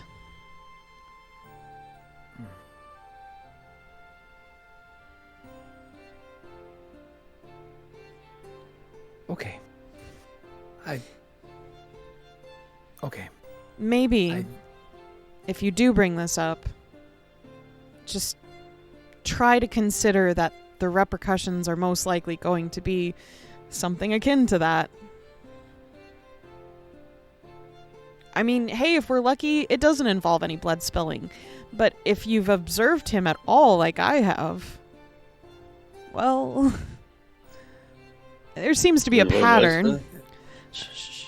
We're on the other side of the room. Shh, shh, shh. Go to sleep. Go to sleep. They do seem to utilize of lots of their own. I believe that's how his As- magic works, Stavik.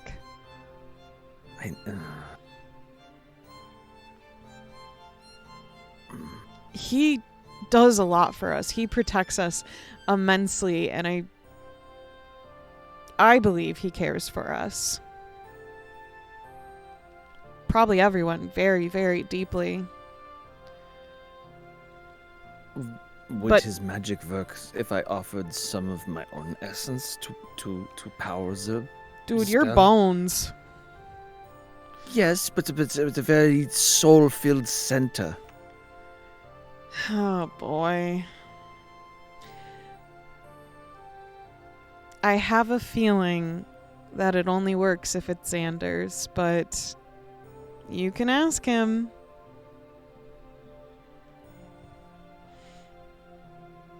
Okay. I just think a little bit before you ask such things. And I hope Dawn is okay. Just don't be surprised if there's suddenly blood.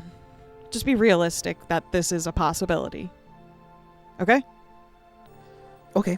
Oh, and by the way, I will be slightly annoyed at you. What? For messaging Dawn to let them know that I'm okay and that, so to make sure that they are okay. Don't you think that's a Louie normal thing is to going want? to kind of shove Stavik against the wall, still keeping a little bit of distance, because you're going to be hurting someone I Oh. like. Oh.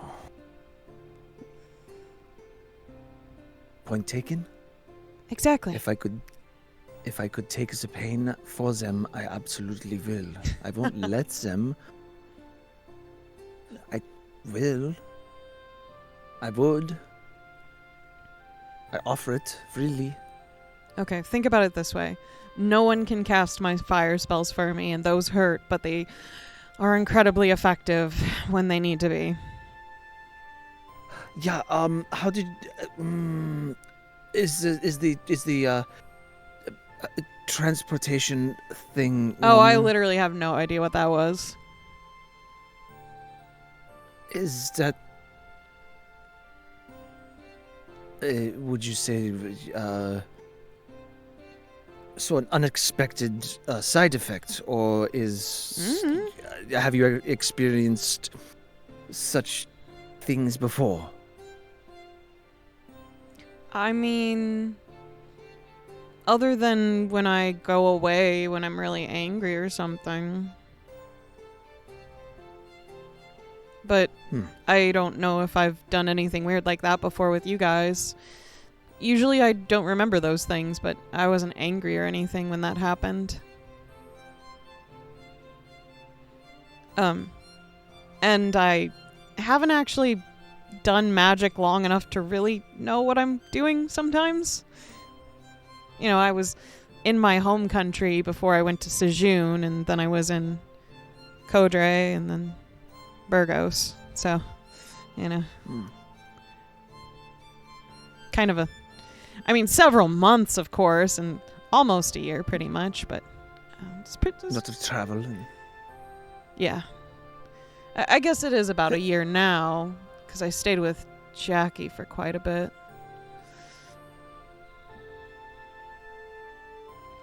Life is learning and experience. I marked this down as a new one.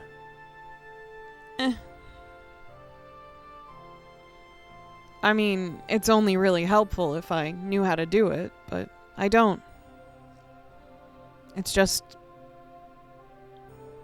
a little accident.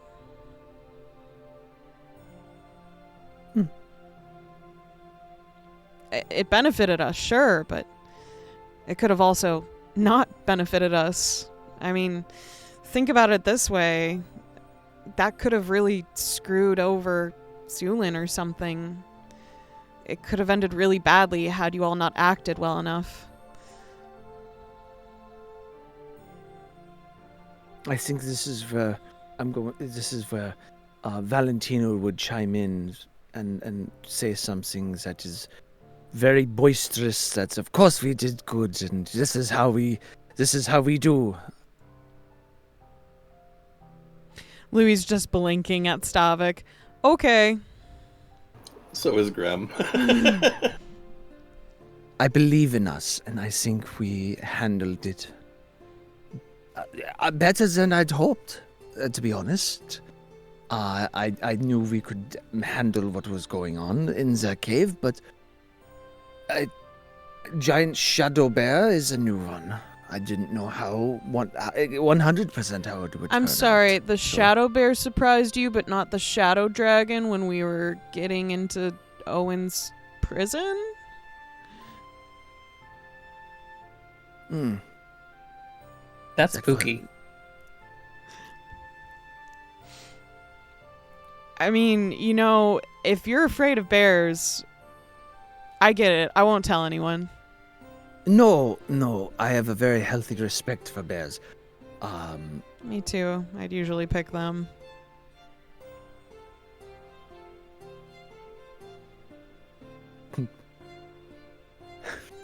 Sorry.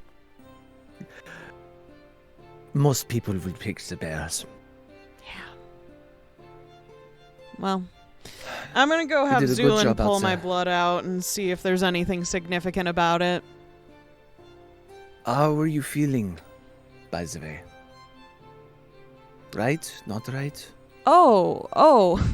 You would know in the morning if I was wrong. It always happens in the morning. No, it doesn't always happen in the morning. Sometimes it's random. But usually it feels like it's in the morning. Why? Well, I want to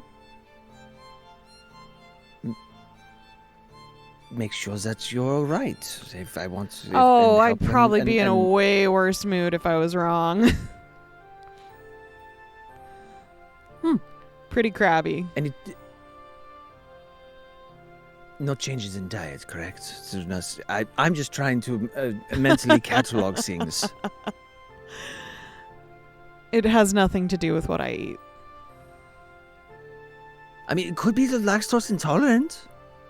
You think I'm lactose intolerant? I mean, it could put lots of. I mean, a lot of like, people- I'm not really good with, like, spicy food, but damn. Dairy's great.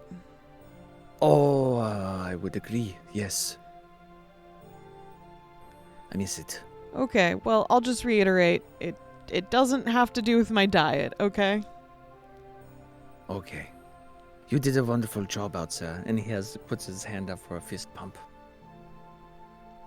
Louie does his pitiful cat bump. Aw, adorable. And return to drinking.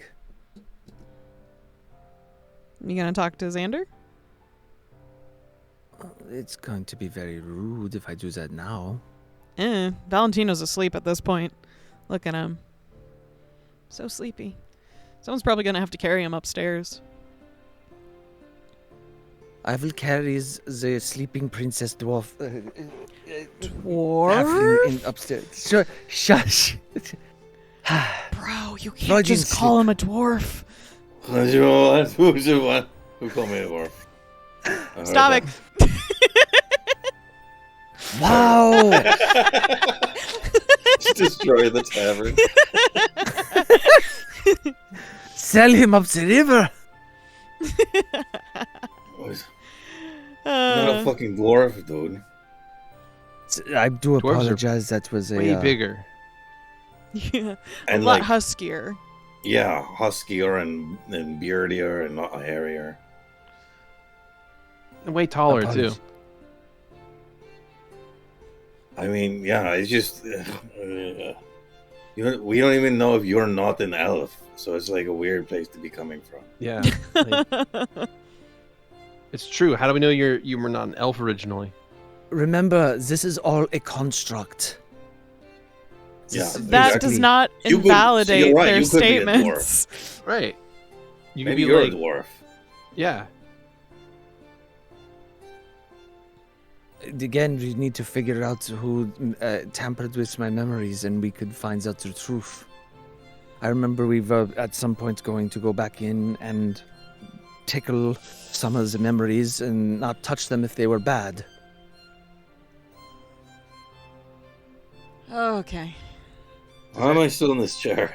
Hey, Does that seem like Valentino, a why don't good you head idea? upstairs and go to bed? Yeah, what the fuck? I hope you sleep really well, dude.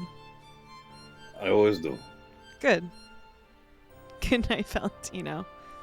Valentino gets up, walks upstairs, and you Right. hear, like, as soon as he gets up to the stairs, you just hear. Well, yeah. So it's basically just a ladder that's propped up to access an attic space just above this common room, and up there. Better than There he's are- like on the ladder just hanging. Yeah, there's a couple of like straw mats up there that are for guests.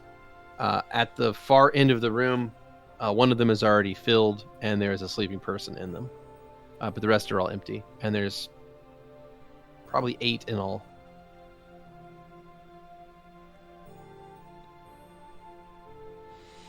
Yeah.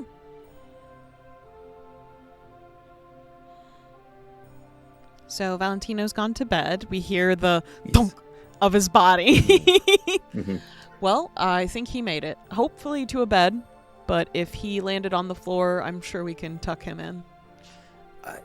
I'm grateful he got up the ladder safely. That would have been a He's pretty very loud tumble. dexterous. I think he could quite literally get up there in his sleep.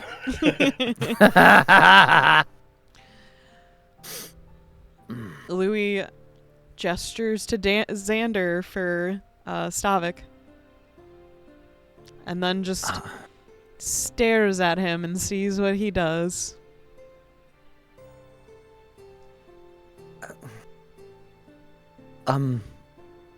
Xander. Yes, Stavik? And you, please, please, if it is in any way an inconvenience, please say no. I preface this.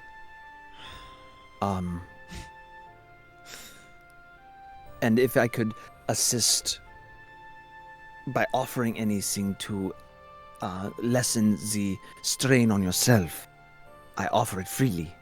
I know you were able to send messages, but I do not want to impose upon you. If you are able to, if you have, if you would be willing, I was hoping to find out if let Dawn know that that we are okay. Wow. And that I wanted to know that she was okay. Sure, Stavik. I can probably send her a message in the morning, but if you'd like, I can give you a look at her. No, that would not that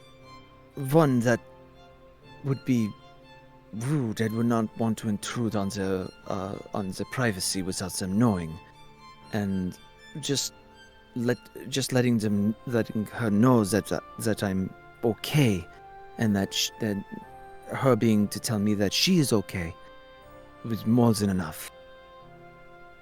Understood. Then I will prepare to send your words to her in the morning. Is there anything that I can do to assist? Yes, you can let me know the words that you would like me to send to her. Okay. And he'll write them down. I'll shoot you a little message. Cool. Also, if our friend Valentino made a very good point that who knows, it brought up the issue of what my memories are true or not, and I was wondering, is when you went in, is it possible to see if, like, to scan and see if a memory is true or false without activating it? Well, that is sort of how it worked last time. I could tell what the memory was and what effects it would likely have, and then I presented that to you, though I understand you can't remember that happening because those memories were deleted. So yes, I can get a sense if there have been some alterations, but the main way I realized that they were altered were that they didn't match what you had told me. Okay. So, if we did that at your convenience, it's not too much undue stress on you, correct? It's perfectly fine, Stavik. No, that is not the. That is not what I'm asking. I want to understand your magics. I want to make sure that it is not. Here, let me slice open my forearm to be able to read your mind. Oh, no, I would not need to make any sort of blood sacrifices to do that, no. Okay. Well, at your earliest convenience, it would, if you wanted to, it would be interested to find out if what else has been tinkered with. Sure. We will explore that sometime very soon. Louie Wunderbar. gives Stavik like a thumbs up. Thank you. I very much appreciate You're- that. Very welcome as always, Stavik.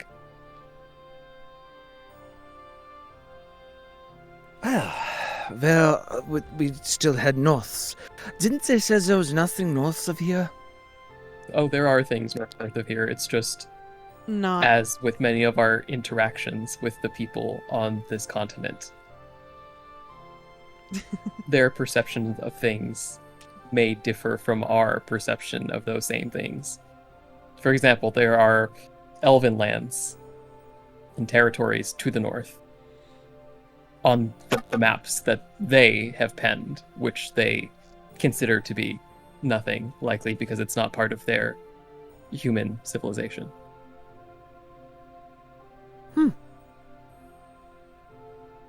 Not the adventuring or explorative sort of people, are they?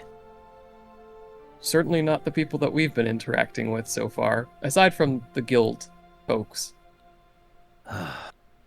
What's the odds that that's going to come and bite us in the ass? that we're freelance? That we are freelance and interrupting on their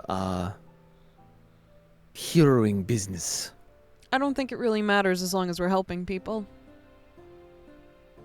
Yeah, you'd think that, but when people hone in on other people's monies or income flows, they start to get a little bit ornery. And us helping these people, if we assisted them and then Are you we'd worried have if to pay the guild will guild. come after us? Yes. Then we kill them. That would be a lot of people to kill. Not that I'm saying that that's not a potential solution to that problem. If they're I'm greedy mongers, then they weren't really doing it for the good of the people then in the first place. It's true. That's a very, if they come for us, hey, we're just here. They want to engage with us, I think that's at their own peril. Or ours, but I won't go down without fighting. Luckily, could we are heading in a direction where civilization Fears? largely has retreated, so we are relatively unlikely to run into many of the guild folks as long as we stay away from the major cities and don't. And he looks up towards the ladder, speak too proudly and loudly of our exploits throughout the region.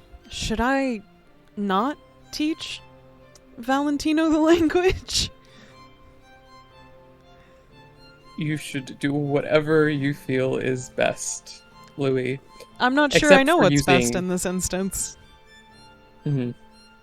Well, flip a coin, I guess. And what were you just about to say? We'll talk about it some other time. Aw, boo. I want to know. I'm sure you do. Fine. Hey, Zu'lin, you want some of my blood? Is Zu'lin still awake? Muted. Muted. Zu'lin probably halfway through would have gone to his cart, I think, to continue on some experimentation. It appears Zu'lin has left without me noticing. So it's just us. Is Bastion asleep, or...? No, he's sitting comfortably at one of the chairs. And how are you doing? Fine. I mean, I almost got mauled by like a shadow bear, but I mean, I'm sorry. why are you sorry? You got my butt out of it. Yeah, but I should have had a spell on you right away. And You did. You got me out of that pretty fast, actually. Didn't even have a chance to like bite my face off, which was great.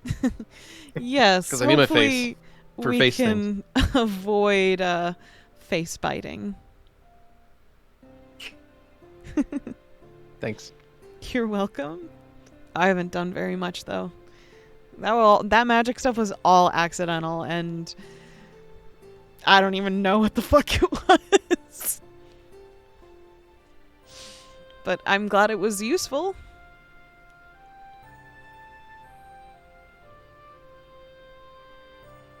That's, I guess, the best I can do in these instances. I normally am really only good at hurting things.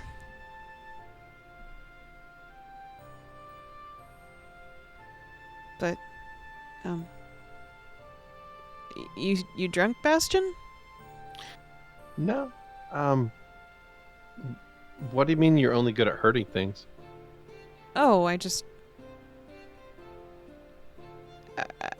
feel like a lot of my spells are only really effective if they're hurting something. It's the things I'm best at, I guess, when it comes to magical knowledge.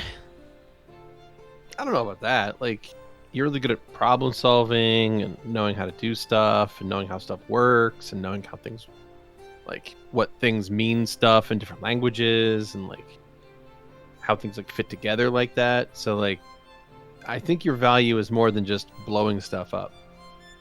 I was just saying magically. But you're also the really good best at I'm that, too. I mean, maybe. I bet you have a lot of potential that you just haven't tested out yet. I don't know. I guess I have some spells that I just kind of collected over the time we've all been together. I got to use one today at least, so that was interesting, though kind of awful to use at the same time. That being close to a dead body thing.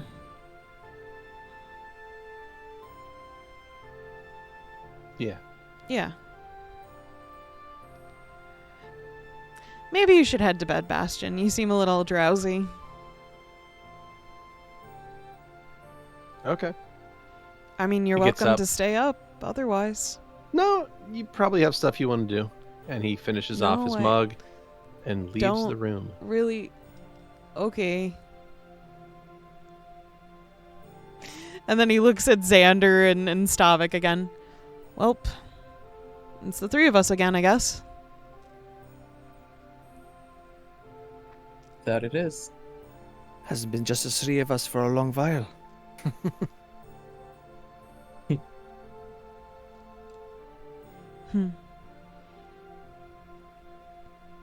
Are you guys scared?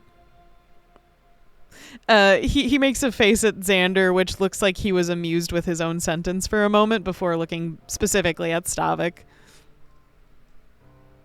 Depends. Am I scared of where we're going? Not really. It's just a new unknown. And we get the exciting opportunity to see what's there. I'm kind of excited for that too. Who knows what we'll find? These people don't. They have it as the Elflands. There's a travel book I used to read all the time that a lot of the places I want to visit to make sure they still exist. It's a pretty old book at this point, but I feel like I might make my own version one day, maybe a modernized one, though who knows how long that modernized writing will actually last in the span of things, but maybe it'll get people to want to visit those places in the future and see for themselves. Definitely puts in there like a out of 5 like danger versus or niceness or things like that. Yeah. I'm excited for one of the places I'm going to go as soon as I am a little bit better at magic. Maybe a lot better at magic. Who knows what I guess how does that work for you? You have to put it in your book. Well, I can technically use scrolls, but they'll be used up if I use them like that. It takes some effort, but I can write them in my spell book. But sometimes it's just like they're just too complicated for me. The word work and the motions. It's like it's kind of hard to explain. It's not in my veins yet or something. You have to understand all the aspects of the spell before you can even attempt to put it in the book. I mean, I can put it in before I can actually, probably use it, but it's also kind of complicated, and there's actually, magic ink I have to use to put it in my book, which that in itself is its own complication, because if I fuck up, then, that page is completely useless, so I have to do it again and again, depending on how much effort that's needed. It's usually why I'm doing it in the cart when we're driving. How do you add pages to your book? Well, it's got a lot of books. It's got a lot of pages already. What do you mean? Is there a limit to the number of spells that you could potentially know? I guess how many I could put into my book? It's got a lot of pages, though. Usually a spell takes, the easier ones are a page, and then the more complicated they are, it's more pages. So, as an example, those little light butterflies that I send out, that's a paragraph. Right. Wow, that is a lot of words. Oh, is it? I mean, I have to write down not, anything I might need, items. Sometimes spells need a thing called components, and I need to use ash or skin or fish. It really depends, and I kind of use that for spells. Now, the ice butterflies that I send through people, that's more an entire page on its own. And of course there's hand gestures and what to kind of look for. I write down every single detail so that I know I'm doing it right, pretty much. And I guess that last spell I didn't. Circumstantial. I think maybe you maybe the environmental aspect, or the bear made you twist your hand in the wrong way or something like that. Oh no, that's just fire magic. It hurts quite a bit, actually. If you were to, does it erupt from your skin itself, or does if you were to wear a fireproof gauntlet or something? Well, my clothing is fireproof at this point because of all the issues, and Louie will unwrap whatever's left of the bandages that he had put on this morning. And you can see his ashen skin along with his scars that seemed to be there prior to the burning. just completely wrecked. He has like film of skin that's kind of pulling up when he pulls the bandages off. I'm Yeah. sorry if it smells. It. Oh, that's fine. No nose. Oh, right. Sorry, Xander. Anyways, so Stavik smell or not? No, I mean, It You changes. don't know everything it's again. also- he's Everything, got even no if it's really, eyes. just remember, if even if it's like a big steaming pile of shit, it's fine because it's Oh, mostly okay. muted, just like a whiff of fart, like somebody farted in the room. Oh, Does this goody. mean his eyesight is bad? Just inherently. I mean, I have think you so, seen yes. his perception checks? I would explain a lot. Look, take from with playing Levette.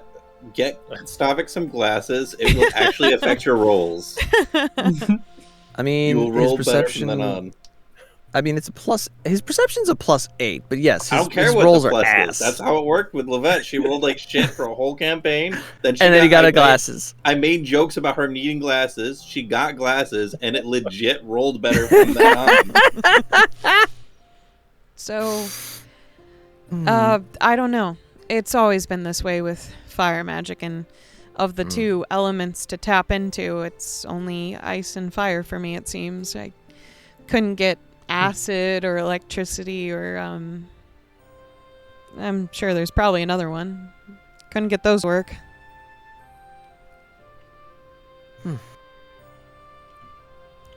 I'm probably a really poor apprentice. Wouldn't know. Well, my mentor taught me what he could, and I'm trying my best. You're doing wonderful, in my opinion, but I guess mine doesn't matter all that much. What do you mean? I mean, I don't have any frame of reference. I mean, what you do is incredible to me, but I don't know a lot of things, so I don't think my opinion would be of all that of great use. You know a lot of stuff from what, like 40 years ago, though. 70. 70 years ago. It's a little outdated. Yeah, but you know, history technically. I mean, it's not really history to you, it's modern to you, but it's history to us. You knew of the times and things that were happening. I imagine you had your thumb on the pulse of your country a little bit when you were alive. I did. There was, I mean, as they had the Deadlands, that was an interesting thing. But now it's the Free States. So, What? No, the Free States are south, bud.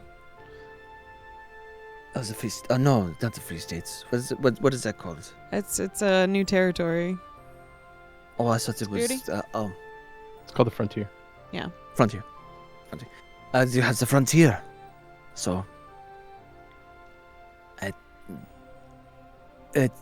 some point it will be useful.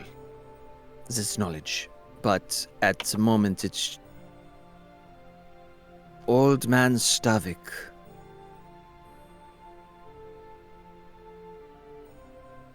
Do you want me to make fun of you now? If it will make you feel better, sure. No, I just wasn't sure if that was a setup or not. Oh, no, it wasn't set up. It's just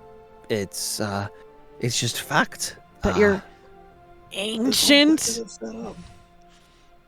That I you're, should be creeping around some crypt. you kind of are. You have been. More than one, I think, thus far. But hopefully we've been doing good in those areas. What do you think, Xander? He's been doing admirably under the circumstances.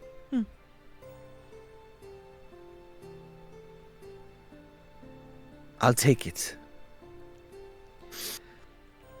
And Louie will probably remain chatting with Xander and Stavik through the rest of the morning until the rest of the Yeah. group wakes up.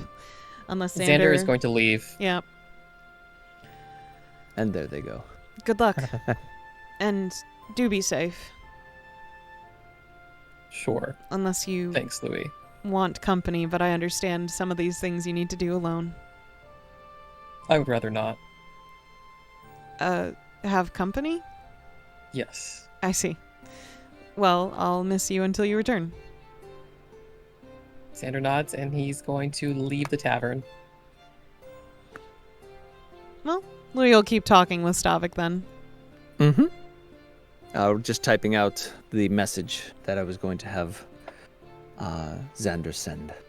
But we can mosey along and... Well, we can mosey to whatever Stavik Xander's doing if you want. Yeah. Yeah, I mean, Xander is just going to head back through the forest to the cave, and he's going to clean it up. Okay. Any particular things you'd like to be focused on? Yeah, so he would like to be detecting any kinds of traces or vestiges of the shadow or corruption, seeing if there is any sort of residue or maybe soul remnant of the guardian in particular, and then taking care of all of the victims of the beast. You got it. Noted and done. Thank you. And that's about it for me. Okay. Well, when you get back, you get back there by the wee hours of the morning and find that Louie is still awake. Also, I would have used some heals on anyone who required it, because I have 2 remaining. I think I do. Yes, I could use some healing. All right, so Valentino will get 19 healing. Oh, And now, that's more than I need. Very I'll- nice. Suppose I'll heal Louie as Yep. well. I'm at 39 out of 42, so you don't need to use a big one on me, if anything. 16. Perfect. I'm all back up. And I'm not. Just heal you. Oh. Yeah, we just, all we got is the Ah. bone hurting juice. Zu'lin doesn't have any bone healing juice. Mm-hmm. You give that to you, you'd be like, ooh, ouch, my bones. My bones. Ouch, my bones! I cast itchy bones. Okay. Yeah, so feel free to heal yourselves up while you rest as well. Reset your spells, and time will jaunt forward into the hours of the morning of May the 16th. You awake to the Alrighty. sounds of Sella and Celine doing their various work in the morning, getting some sort of meal prepared, and also having like a quiet chat. But you're all in the attic above them at the moment, so you can kind of hear that in the distance. Those of you that chose to sleep, that is. Not all of you did.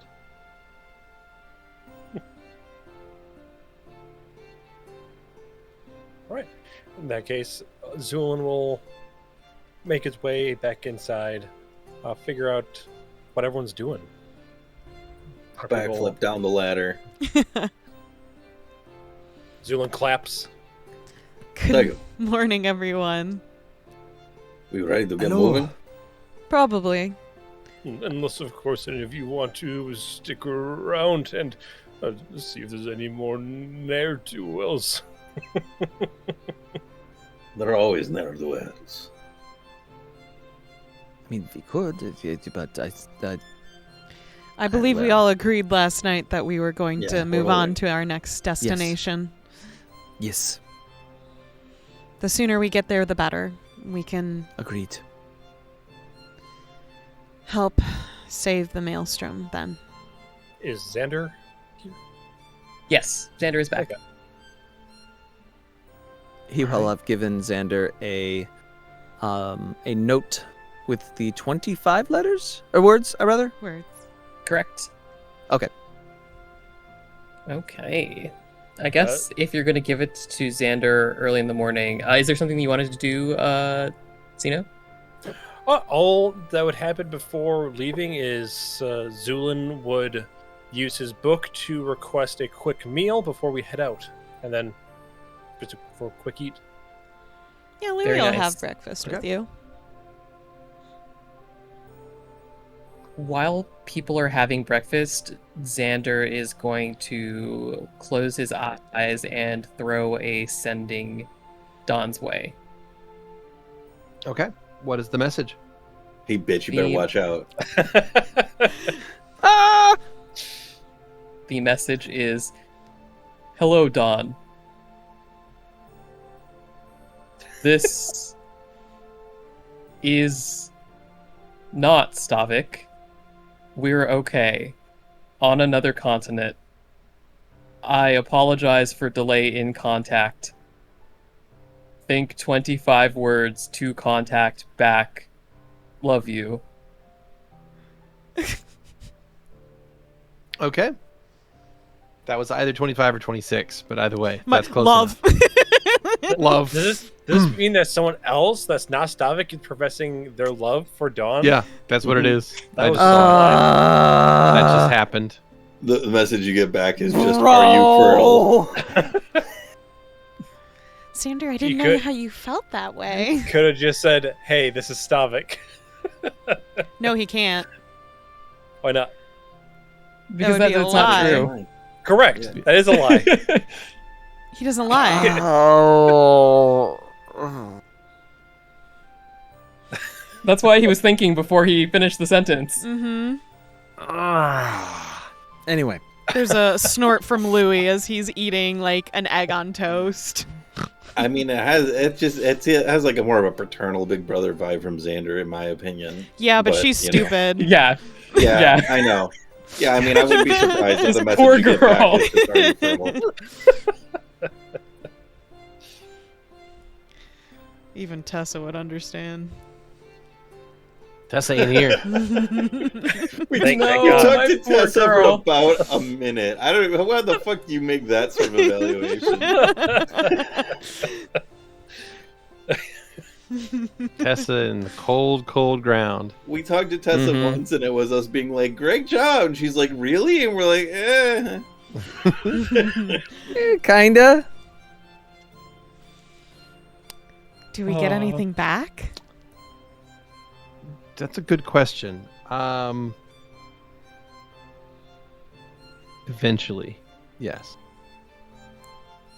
Not right away. Not dead. She doesn't think for a long time. Yeah, She just there's a doesn't long think in delay. general. There's Yeah. a long delay.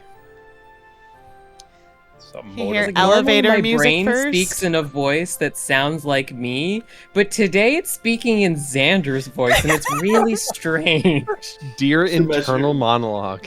walking around town in Pentress and just stops in the middle of the street for like 3 minutes, just staring deer in the headlights. Nah, Dawn's already been eaten by the Maleferans. It's okay. Yeah, or that. Just the sound of a dial tone. This is all it is. Yikes. Or even better, this will really date me. If you pick up a phone in the olden days and just let it hang for a while, it'll have a dial tone for some reason, and then after a while, it'll just start making this like little chime noise. Yep. That's the sound that happens inside Dawn's head. If all you the need time. help, hang up and dial the operator. Damn. That's all it is. Just constant. So after Mhm, that time period, what comes back? I don't know. Nothing. Oh, Nothing okay. yet. It's like I said. It'll be a little bit. Oh, okay, Okay, okay. cool, cool, You- cool. it There's- sounded like you you had do not- something after a period of time. You do not receive an immediate answer. Oh dear.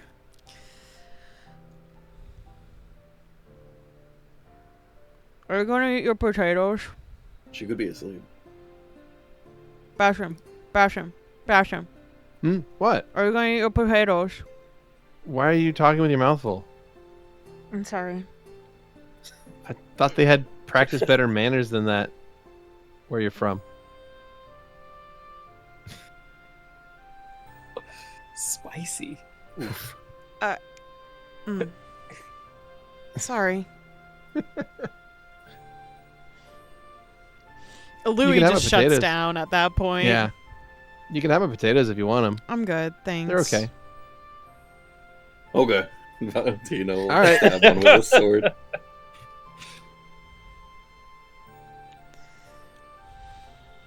All right, and once we're finished eating, Yeah. I believe we will head onto the road.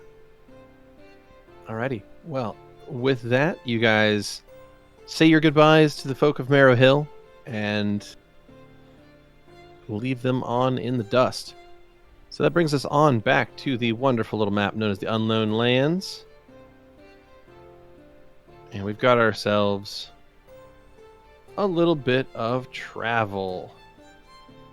So from there, you have this old road that the folk of Marrow Hill once again will warn you there's nothing up that way.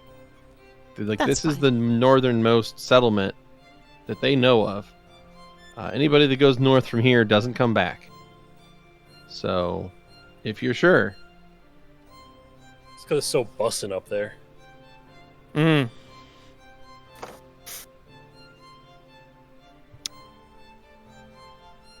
Is the way we must go. What I love about this is it feels like the game's Civilization, and we're slowly clearing out the maps.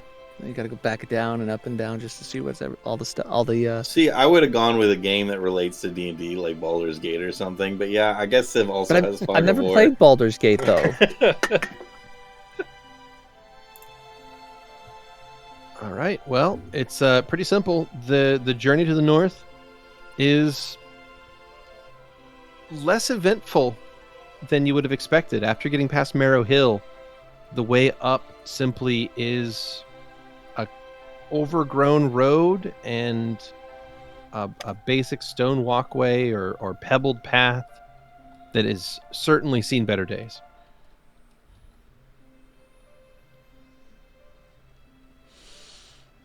Oof. So, It's is there anything getting you would like? bumpy. Yeah. Is there anything the party would like to do during your travel on May 16th? Nah. Nope. No, Happy we're birthday, good. Archie. Happy birthday, Archie. Oh. I wanted to throw Archie Plays a a party, but I don't know him. Right. He's this character. It plays a very sad tune all to itself. Why would he play a sad tune all to himself? He's got like more friends than ever Oh, that's right now. that's right. Yeah, that's he's got right, like that's right. 30,000 brothers and sisters. He's That's probably instead That's really only the B fucking models. overwhelmed.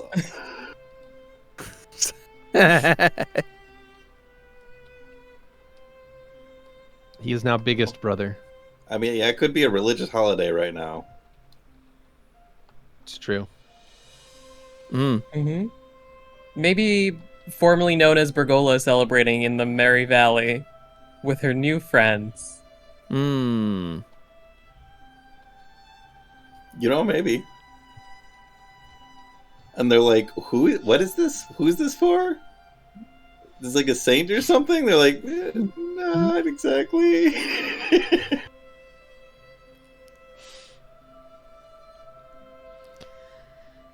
I think Are we- we'll keep on keeping on unless any of us say Keep on anything. keeping on.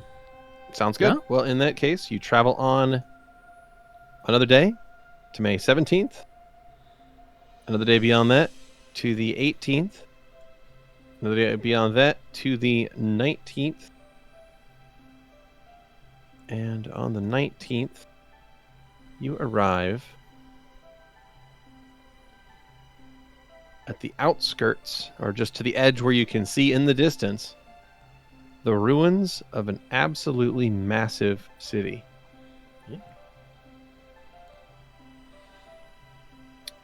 Ooh. Hey guys, I think they go here first. When you say ruins, what do the ruins look like? Do they look like they're burnt by like weird evil ghost dragon power, or is it like they were burned, or An earthquake. yeah, what kind of ruins are we talking here? Alien abduction? Tsunami? Gojira! What's the No. ruining of such a place? Well, Did they, not have good sanitation and everybody died of dysentery? yeah, probably. That's probably the case. There's probably dysentery-related deaths. But what do the buildings look like? That's the more important thing I'm asking. What do the buildings look like? Across this large expanse of space ahead of you, traveling onto the horizon, appears to be a truly massive metropolis of buildings. Thousands of them, all told. Though not a single one of them is unscathed. There is the clear evidence of some kind of attack which has taken place both from above and below ground. It seems that based on varying fault lines and raised and lowered sections of the city, that there was some kind of massive and devastating earthquake. And at the same time, there's also the clear indication of battle damage on many of the buildings as well. Claw marks, burn marks, things of that nature. So you think that at one time in the ancient past, simultaneous earthquakes and or invasion or invaders attacked and destroyed this place. What you see now before you, stretching out for quite literally as far as the eye can see, is an absolute devastated ruin and wreck of a city that at one time must have housed many tens of thousands of people. Roll something to see what might have caused things like claw marks, more obvious damage. Yeah, sure, What sure. would that be? We'll call that survival. Hey, Ooh, not bad, Oh, hey. Valentino. Ooh, 12 for me. Louie's just distracted by the new sites, mostly. He got a 12. 24 for Zu'lin. Nice. 22 for Xander. Ooh. aren't you cool? I mean, sure, why not? 20 for Stavik. Very good. I think Louie's the only one that's really not looking that well. I gotta imagine Stavik does that. Like, everyone stops for a second to be like, what caused these claw marks? And Stavik's never like, yeah, what did?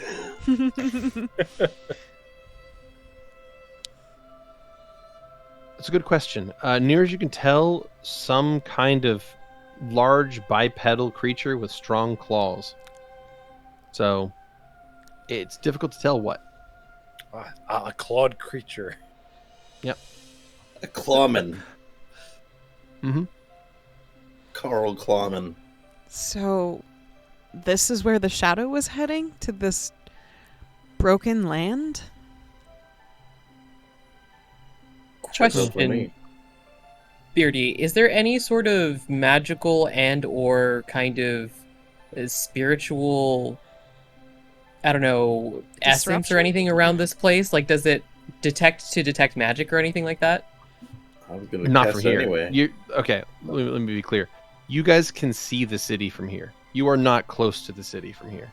Gotcha. Oh, It is a day's journey from here. Oh, okay. It is on the horizon. I was you see a waiting massive to city. make these rolls until we were like Yeah, no, you passing can't- by the buildings. We can do those checks once you've traveled one more day. Okay. 'Cause Cool. you're- Let's do it. Let's do it. Okay. All right. You travel another day.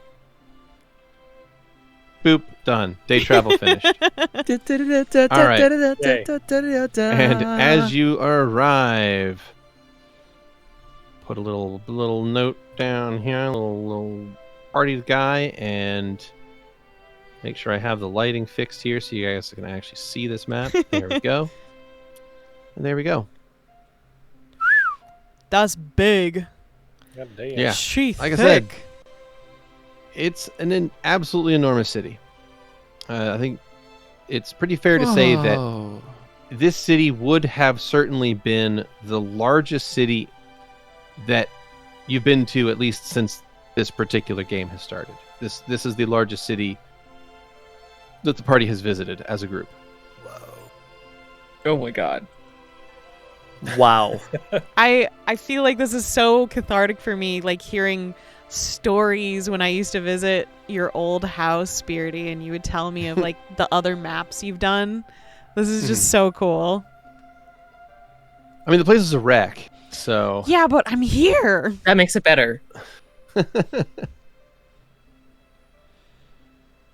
So, we get to this ruined city. Now that we're close enough to see the buildings, can we tell what ruined this city? Not really, no. Not easily, at least. Lots of battle damage, fire damage. Some of the buildings look like they were struck with spells. Other ones look like they'd simply burned down. Most of the damage, though, is earthquake related. From what you can tell. Looks like foundations were shook apart.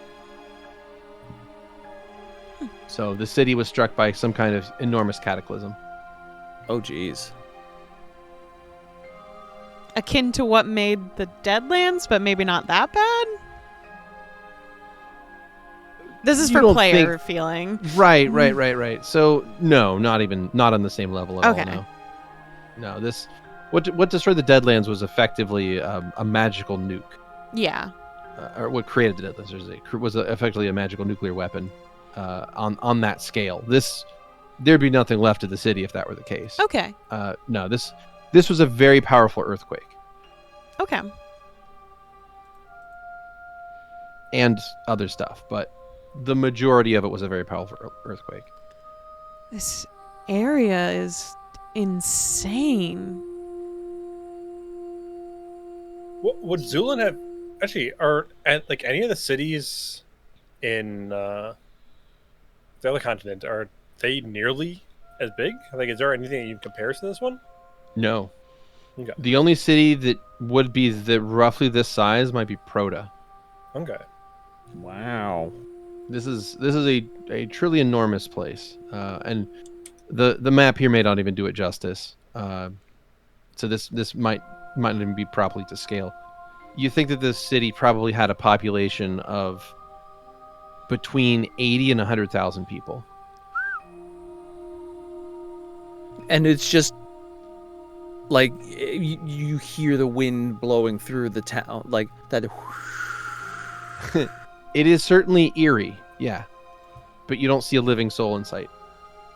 Well, Fuck. it doesn't look like anyone's home. Shall we continue in? No, even this place is abandoned. It's kind of surprising no one's mentioned that. Haven't they? Well, they've said there's nothing to the north. Well, not mean- anymore. But this- Go on, Stavik.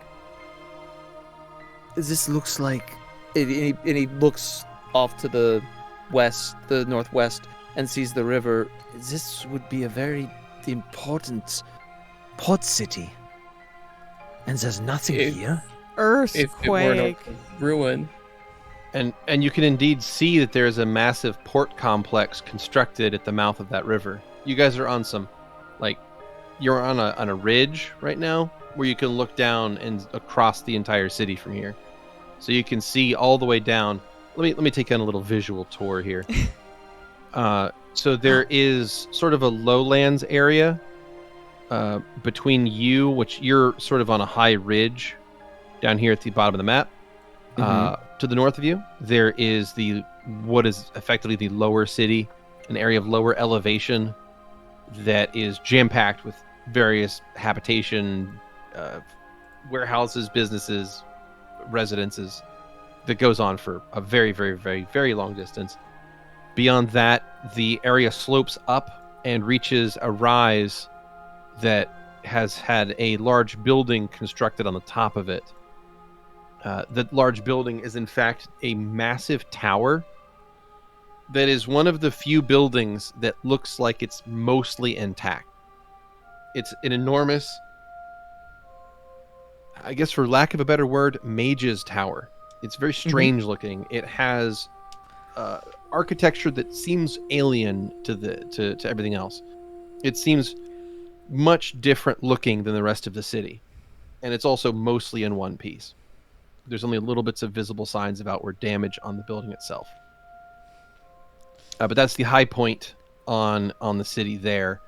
Across from that is a very sharp decline in an elevation leading to a river, and then an equal bump in elevation on the top to the north of that, which contains more city that goes on for some distance before it eventually slopes down into more lowlands off to the northwest.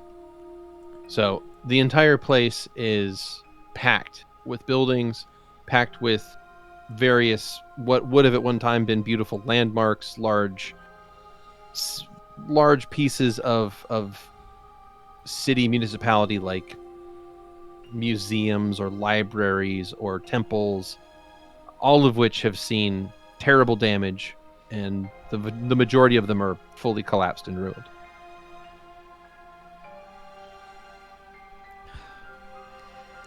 I feel as though most of these places wouldn't exactly be up to code or safe for us to stay while we're here, but that building looks mostly intact. The Wizard's Tower? Yeah, whatever that is. Yeah. That thingy. Wizard's Tower? I think maybe we want to find out, the extent of like the shadow nonsense going on here first before we decide where we're staying. True. Alright. We're on the It's ground to cover, huh? huge, yeah. So, how exactly do we go about tracking this shadow in such a huge place? And I'll go up there. I think going to that points to the tower. At least there seems stable enough. Seems It like is a vantage point. Tall, yeah. We could look around. Sees him coming. Somewhat. I think we would see Yeah. the shadow dragon coming if it was coming to us. Yeah, wherever we are, we'd probably see it. Unless it's Or from the we ground, just because then won't. it would just... You know? My statement still stands. This looks like a very... I know it had an earthquake, but when whole cities are basically devoid of a populace, it didn't seem like anybody south of here even knew about this place. No, they would have to know about this place because they have entire other cities named after this place. The Adventurers Guild is named the New Izmir Adventurers Guild. And this is... Izmir? Probably. Okay. Or at least it was. How tall is this tower? Is it quite tall? Quite tall. Oof. I do find it odd that Say many hundreds of feet. Is it the tallest building in the area? By far. By far. Does anyone else find it odd that one of the tallest buildings was not affected by any earthquake, while all the lower ones succumb to its pressure? I wonder if it's made out of a different material. Or Yeah, magically or, like- enhanced. Yeah, if it's like a wizard's tower, then they might have ways to protect it. Or if that's where the magic that caused much of the devastation came from. Just to... Speaking of that Zu'lin... Oh, go for it, Louie. I'm sorry, I don't really know what a wizard's tower is. It's a tower You that know, like- usually contains a wizard. Yeah. Remember usually they have Bastion like instead?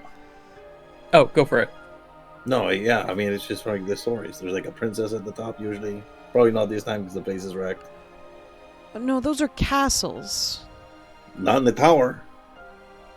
I believe Bastion said the wizard towers are where the old wizards have their scrying balls and they use them to creep on people. I believe Right. was his Yeah, wording. that's accurate. Yeah. It's where they creep on people, and they also have good treasures in there. And usually there's like a chandelier that's all the way at the top, but there's a rope all the way at the bottom. You can ride that all the way up. Oh. Sounds Also- complicated.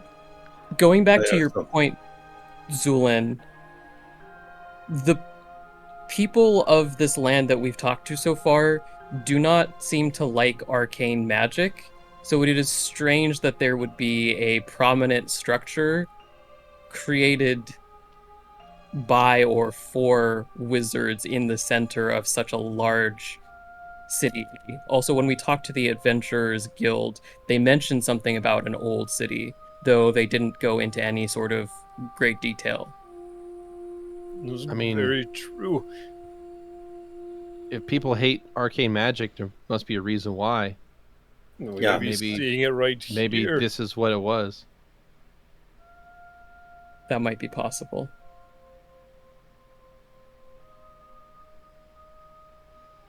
Well, in any case, I suppose we should head towards it.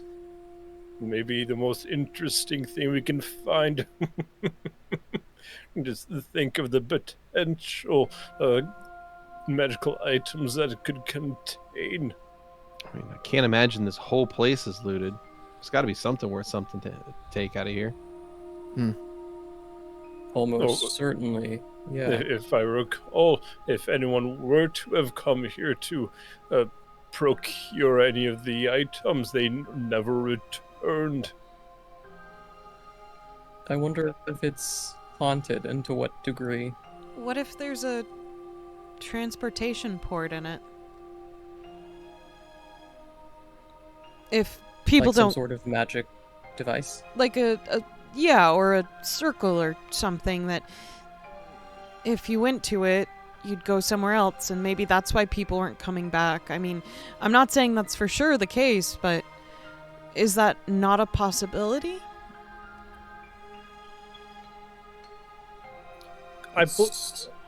That is typical in Atron, right, Beardy?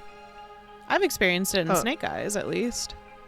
Yeah, certain places have teleportation circles constructed. They're not unheard of. They're quite expensive to set up and maintain, but as long as there's, enough logistics to support them, they make travel very easy.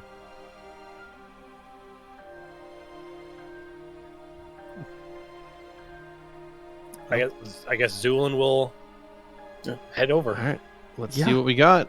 So, Yep. with that, you all make your way across this final stretch between yourselves and the edge of what is known as the lower city. And as you and your carts make your way onto the busted, uneven, and ancient streets of Old Izmir, that is where we will take our second break. Hello, checkers and pleasers, and welcome back to Check Please. Hello, hello. So before we get too far away from the event, I did want to give a little bit of response. So while I said Dawn did not reply immediately, Oh, it certainly okay. didn't take her multiple days to reply. Okay, I was just gonna be like, should I go? No, I just wanted to write the Xander? proper But- response. That's all. So Gotcha. the response you get from Dawn is as follows. So Xander, you hear this in your mind. You love me? I don't think that makes sense. Is Stavik there? I don't know where you all went, but I've been trying to find. And that's 25 She's words. so stupid. God damn it! I gave the. She's Xander still will- stupid. Repeat the message as it was sent to him to Stavik. Congratulations, Dawn is fine. That's the important thing. They are fine. They are fine. Okay. Probably for the course best she's that fine. she isn't traveling with us. Just without saying, just points and. I'm in a Nothing. really dark cave, but there's some really nice elves, I think. So I think you'll be okay. They've given They me might- a house. They must be sick though. Gosh, that's so They're funny. giving Okay. me a house. I'm all here for the slandering Dawn train, but the one thing she does know about Is caves. is how bad the dark elves are. Yeah. It's true. Yeah. So this is the one subject that she can actually speak with authority on. Yeah. It's fine. She'll just fly away from them. Oh, wait. Wait. Wait. Oh, no. Oh no. I keep jumping, but I can't fly. What happened? They come up, and she's facing the other way, going. They're like, should we come back? Is this a Like, bad time? I don't think we want this one. Yeah. This one's tainted. dumb. God. Well, at least she's alive. Great. So that would have course happened so. multiple days ago. Mm-hmm. So Yeah. sorry. If there's any responses you would have wanted to do between then and now, that's fine too. But anyway, No. so we arrive here at the outskirts of the city of Old Izmir. The party crosses, and you make your way into the lower city. As you push your way up one of what must have been one of the main streets of the city back in the old days, you can see the damage in here is tremendous. This place had been truly wrecked at one time. However, ahead of you is something rather strange. The road curls toward a rise of shattered stone and scrub brush that has grown up throughout a lot of this part of the town. And there is ahead of you a pillar, some 15 feet high and needle sharp at its peak. Its surface, unlike the structures around you, is not made of stone, but of some kind of metallic alloy. But it looks not quite like it was forged, more like it was grown in this shape. It seems almost organic. There are hairline fractures spidering across this strange pillar that look almost like veins. They glow faintly a blue light. The pillar is otherwise a dark, almost black metal with this faintly pulsing blue light through it. And as you approach, you can hear a humming from it that sounds almost like a distant, restrained thunder. Every so often, an arc of blue-white lightning snaps across and travels up the side of this thing to arc off the top of this needle-sharp pillar, or needle-sharp point. It looks like almost like a strange metallic obelisk, I guess would be a better way to put it. The air around it feels charged and heavy. You can smell the sting of ozone in your nostrils as you get near it. The ground around it is singed, and there are like scrub grasses that are growing up in places, and you can see the grasses nearby this thing are singed, blackened, and brittle.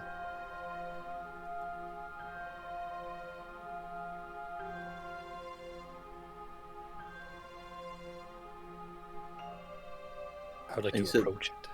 Yeah. I guess that, Mhm. I'm approaching it. Let Zu'lin get closer. Valentino fears nothing, but I see no reason to touch the giant freaky spike. If you want to do your sciencey things to it, sure. Zu'lin, as you approach this thing, you can feel all the hairs on your body. However many that may or may not be, I'm not going to judge. All 6 of them. They all Zero. stick up. Yeah, 0 hairless man. All of your hair stands on end as you get close to this thing. How close am I currently? You can be about 30 feet from it, we'd say, and you're already feeling like an effect from it. Oh, tasty. It hums loudly, and there's lightning that seems to arc through it every so often. I dare you to stick your tongue on it. Let's detect magic before anyone gets closer. Okay. Oh yeah, I forgot to mention that I was going to be detecting magic as soon as we're in this ruin, as the city. So There is faint magical auras all over the place. that's what I figured. The majority of them seem to be dormant, but this one This- certainly is not. Okay. This one is a strong evocation. Evocation. Yeah. So that'll probably like blast you if you touch it. It'll probably blast you if you get closer to it without touching it. Yeah, that's true. Zu'lin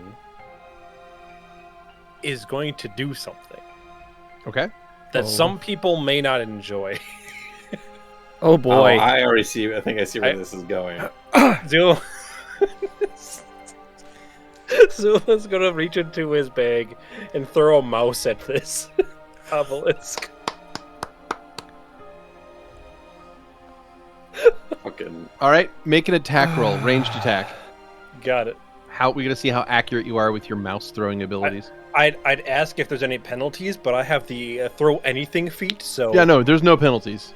No, you are well trained at how to throw mice. Like, this is fucked up, but also, for your average D&D party, this isn't really very fucked up. This would be a pretty Yeah. sensible solution, so I feel like I gotta just So, let this one go. I guess trigger warning for animal abuse. yes. Yeah. But you should have known that just being with Zu'lin. Just- Right, just being Yeah. around He is Zu'lin, the there's trigger a trigger warning. warning. Yeah. You all hear the kind of low-pitched thunk of a mouse hitting a metal structure. Interestingly enough, the metal structure doesn't do anything to the mouse, but the impact on the metal structure does it in. So the mouse Aw. falls slain to the ground. Ooh. Oh. Oop. Apparently, Too much for him. it's too much. Too much for him. Too There much. they are. I'm sorry. We'll redo that. We'll all wind good. it back. Also, I will say, in my mind, I wasn't imagining hucking this thing terminal Oh, velocity. you weren't like overhanding, like throwing No. this thing in. Oh, okay. I Sorry. wasn't. I was just wanted to see if there was an effect. I wanted the mouse to reach it. That's all that. I needed to see. be. Ah, Yeah, I would okay. think if anything, throwing it hard enough to kill it would interrupt the science. 'cause then Yeah. you don't have a control. Okay, group. my Yeah. apologies. I assumed that the mouse was like a baseball. What the fuck is wrong with you? More like trigger warning animal abuse for you, bro. I mean, it's what it sounded like. I want to throw the mouse into the You pillar. wanted It's to like, throw okay. the mouse. That wasn't my I'm not the one that said throw them. I'm just going along with what was said. Let us now imagine a nicer Yes. throw. Yeah, so this is a more gentle throw. In that case, you underhand toss the mouse a little way forward, and it is going to land on the ground, look around, sniff a little bit, and then begin to wander around its new habitat, seeing if it can find anything that smells interesting or is edible. And after sniffing around a little bit, it eventually scurries up to the base of this pillar, or obelisk, or whatever you want to consider the thing. 'Cause it does have a tapered, pointed top. So I suppose obelisk is more technically accurate than pillar. Anyway, it looks at this thing, sniffs it, and then scurries off into a random direction to find some kind of place to hide or to create a new little nest for itself. But the pillar does not seem to react to it in any way. I'm gonna go touch it. Did you see the Valentino? Xander looks like he's about to open his mouth, and then he just closes it. Go for it, dude. Anything Fucking lick happen? Beardy? When- You approach the obelisk, and as you draw closer, all of the hairs on your arms and legs, and especially the ones on your feet, being a halfling, are all gonna, prickle and stand on end. Start And- levitating from all of them. Yeah, you've discovered halfling airwalk.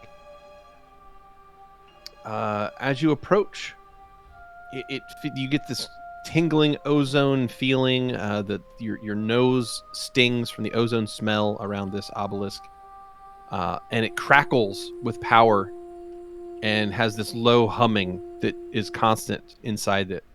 But you do not notice anything else that happens to you. You do notice something else.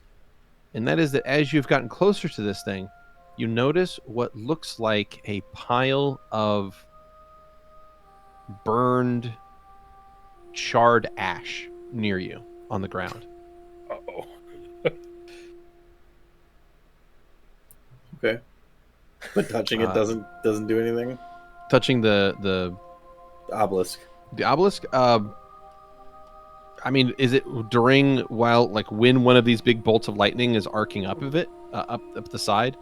Because I mean, you could potentially cause it to discharge on you, and that would hurt. Valentino isn't making the distinction. Okay. Yeah, Well, I don't in think that he was case- paying attention. All right, and because it's maybe every 15 seconds or so, a big arc of electricity travels its way up the side of this thing and arcs off into the air. So it's pretty regular occurrence here. So if you want to walk up and just touch it, you can. But yeah, it's gonna hurt. I mean, think he's doing it, Beardy. I'm doing Okay. it to see if it is gonna hurt. If I know that already, I guess I Sure. won't. But I mean, that's true. If this is the way we learn. So you slap your hand on there. This bolt of electricity crackles up the side of the pillar, and it's going to arc into your arm while you're touching it. And if you'd like to make a reflex save, you are welcome to do so. If you want to try to pull your hand away to mitigate the damage, you can do so. I just want to say it would be crazy if this caused Valentino to like be evaporated immediately. I honestly was like tiny little, like 1% of me just wanting that to happen. Valentino's end and just be, Well, but no, that was a nat 20. oh, it's a nat 20. So you are going to reduce the damage by half. Okay. Which is 95. And you take, let's see, you don't have any particular electricity resistance, do you? No, I do No. In that case, you are going to take 15 points of damage. Okay. So a nasty shock, to say the least, taking you down to 22 health. But you get your hand away, and it smarts, and like your whole right arm is like throbbing with pain, and it's basically numbed your whole right arm for a second. But like you're pumping your fingers and trying to like get your joints moving again as you kind of stumble away from this nasty-looking obelisk. So yeah, touching it hurts when it arcs like that. Well, good. Are you No problem. sure your arm? It's just a little wobbly. As you No, it's fine. as you step away from the pillar and kind of stumble a little bit, you do step into that pile of kind of ash and dust on the ground, and you step on something solid inside of it. Does it crunch? It does crunch under your Oh, foot. Shit. Well, I'll check to see what it is. It's the mouse.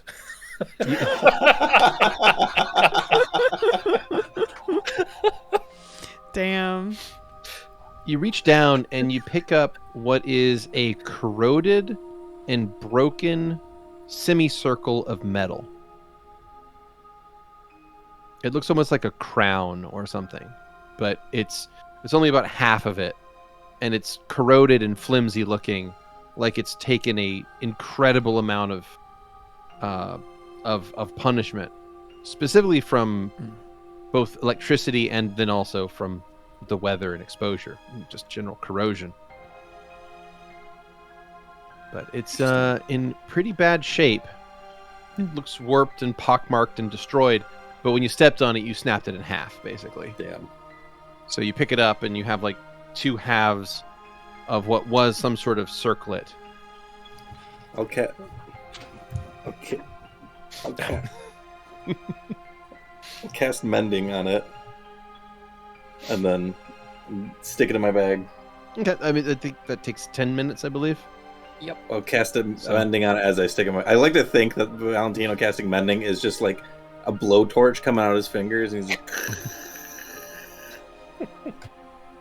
Well, it looks No- like no matter what. Valentino's found a trinket of some kind. Yeah, I got goodies. Lovely. I'd like to cast Identify.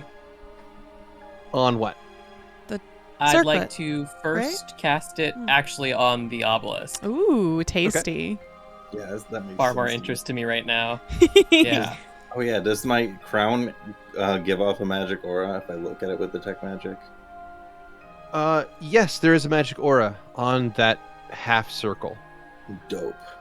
Oh my god, we're the circle seekers. We That's found true. one. We can go home. The thing! You did it. You found the circle. You have successfully sought it. Congratulations. Roll credits, Like- everybody. You did it. 2 minutes. They're like, there's one. We got a circle. All right. Bye. Good job. See you, folks.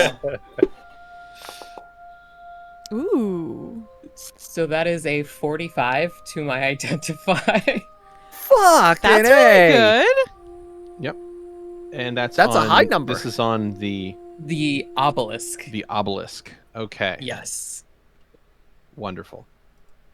Well, what you are going to detect is the very strong presence of evocation magic, specifically one that is tuned to a certain set of targeting parameters. It seems like these obelisks, or this obelisk specifically, is set up to attack a specific thing. And it's not attacking any of you, Mm-hmm. but it is set up to attack a Um, specific thing. Okay, so if Makes Stavik sense. gets close to this thing, it doesn't hum any louder, right? I mean, it hums and it becomes louder because you're getting closer to it, but that's only because you can hear it better. It's not Okay. reacting to your presence. Okay. Hey, gotta make sure. So unless- Sometimes, just Unless you walk skeleton- up and put your hand on it while it's arcing, it's not going to hurt you. Okay. At least from Then what we you won't can be tell. doing that. Oh, that's not bad. Does anyone else feel rain? Excellent. No, I don't anyone- believe it's raining. Perhaps you're Just getting in like this area. Valentino? Is it raining on anyone else's right arm? Hmm. Valentino. I believe your arm is. Nah, I'm good. I'm fine. I feel awesome. Of course you do. You're Valentino. Exactly. You love it. Hmm. I will try the identify on the crown as well, because I think I can do it on more than one item. Yeah. It lasts multiple rounds. So you check out the obelisk. It does appear, like I said, to be some kind of defensive system, near as you can tell, that it's designed to attack a specific thing it's coded to attack. But it's impossible to tell what it's coded to attack. But it seems like whenever it does attack something, it absolutely obliterates it. As you are looking around the area, you can see that this pile of ashes near the pillar itself, or near the obelisk, is very possibly human remains, but have been instantly cremated by the force of the attack. Well, that's nice So- of them. Yeah. That's lovely. Yes, How kind. yes. I will be collecting some of those after I examine Yeah. this crown-like substance. Sure. And I thought I was a 30. freak for taking the hat.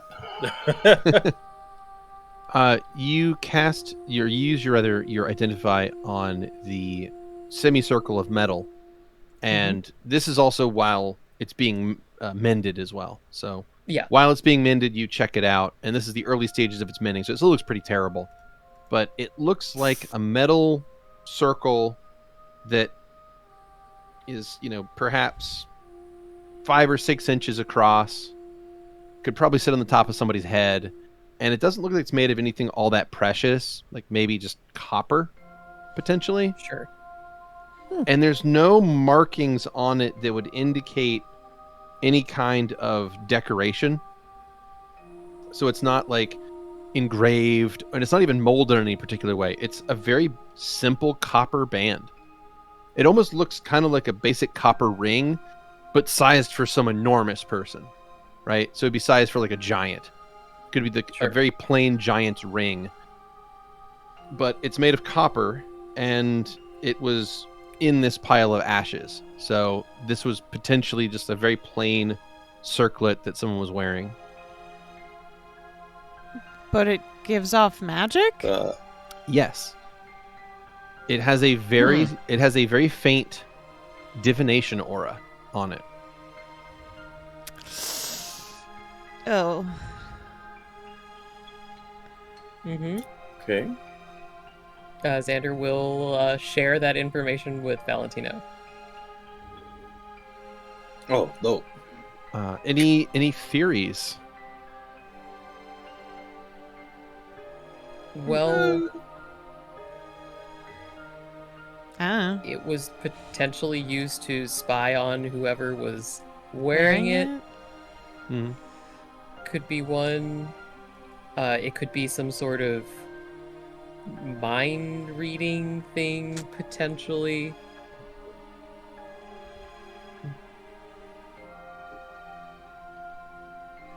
I mean, the person wearing it got blasted, right? So it's probably not. Yeah, whoever was wearing this got annihilated by this obelisk. So it's not like in line with the blaster. Indeed. I mean, like druids and clerics and stuff, like divination. And as you look around the area, there are streets. You're like at an intersection point, by the way. This is in the middle of a four-way intersection in the city. This obelisk is basically stuck right in the middle of the street. And from here, you can look to your left and right, and you can see that spaced out from here, every 100 or so feet, is an identical obelisk that goes along this street. They were trying to keep something out. I just don't know from what direction. I think it's a general defense mechanism targeted to something very specific, like perhaps it could be a set of invaders that they knew were coming, potentially, or those who... Are there piles of ashes around the other obelisks?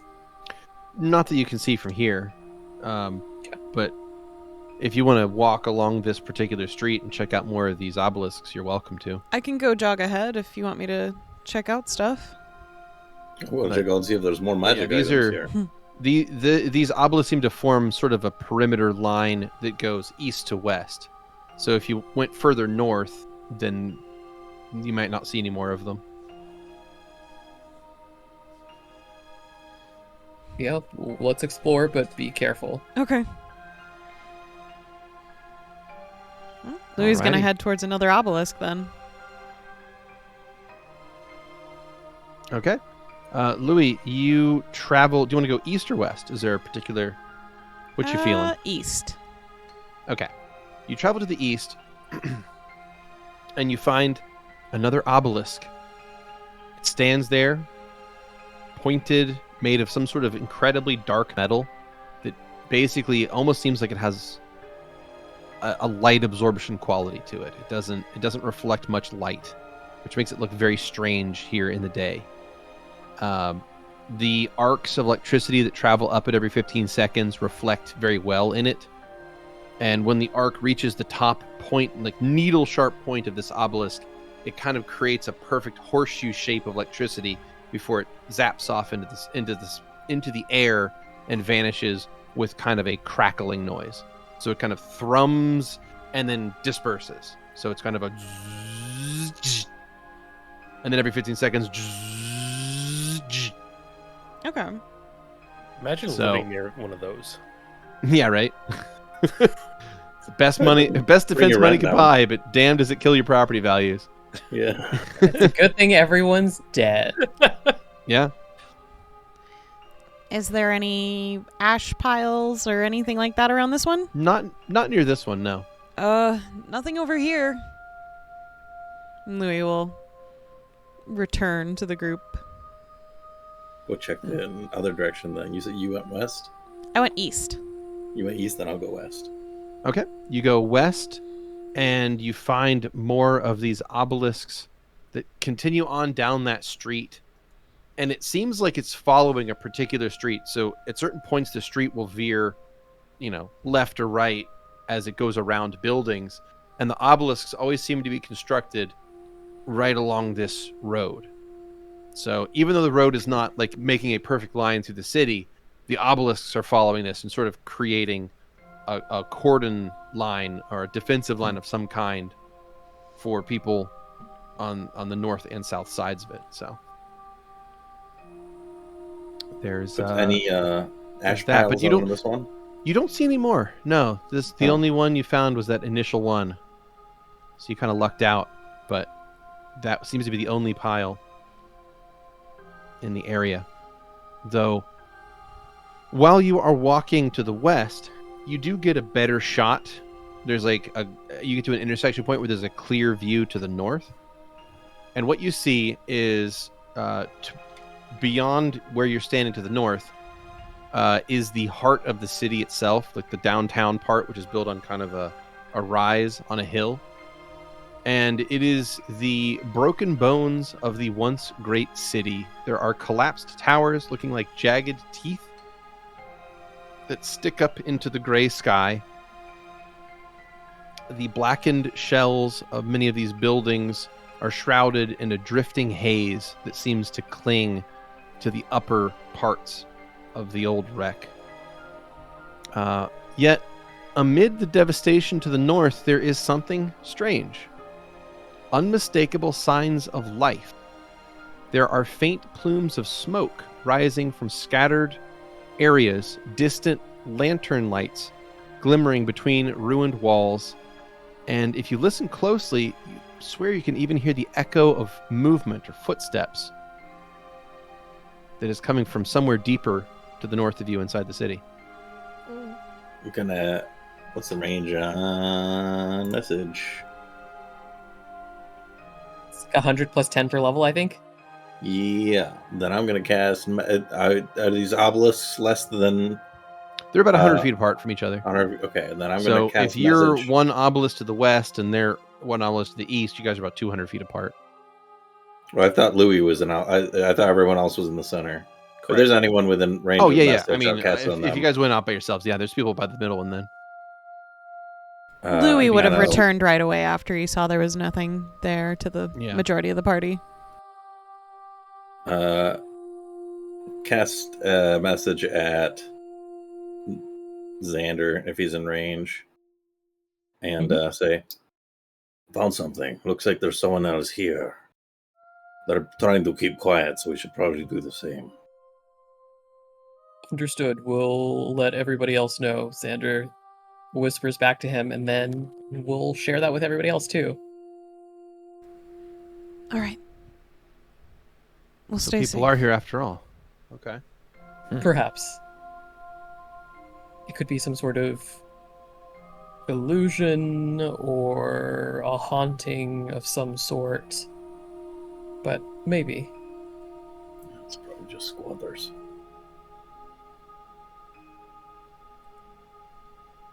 Well, do I we guess if you- head closer up the north? If you're going to squat somewhere, it's a pretty crazy place to do it. Yeah. Some of these big houses would be pretty fancy inside, probably. Okay. Well, you all gather back up and begin to head deeper into the town.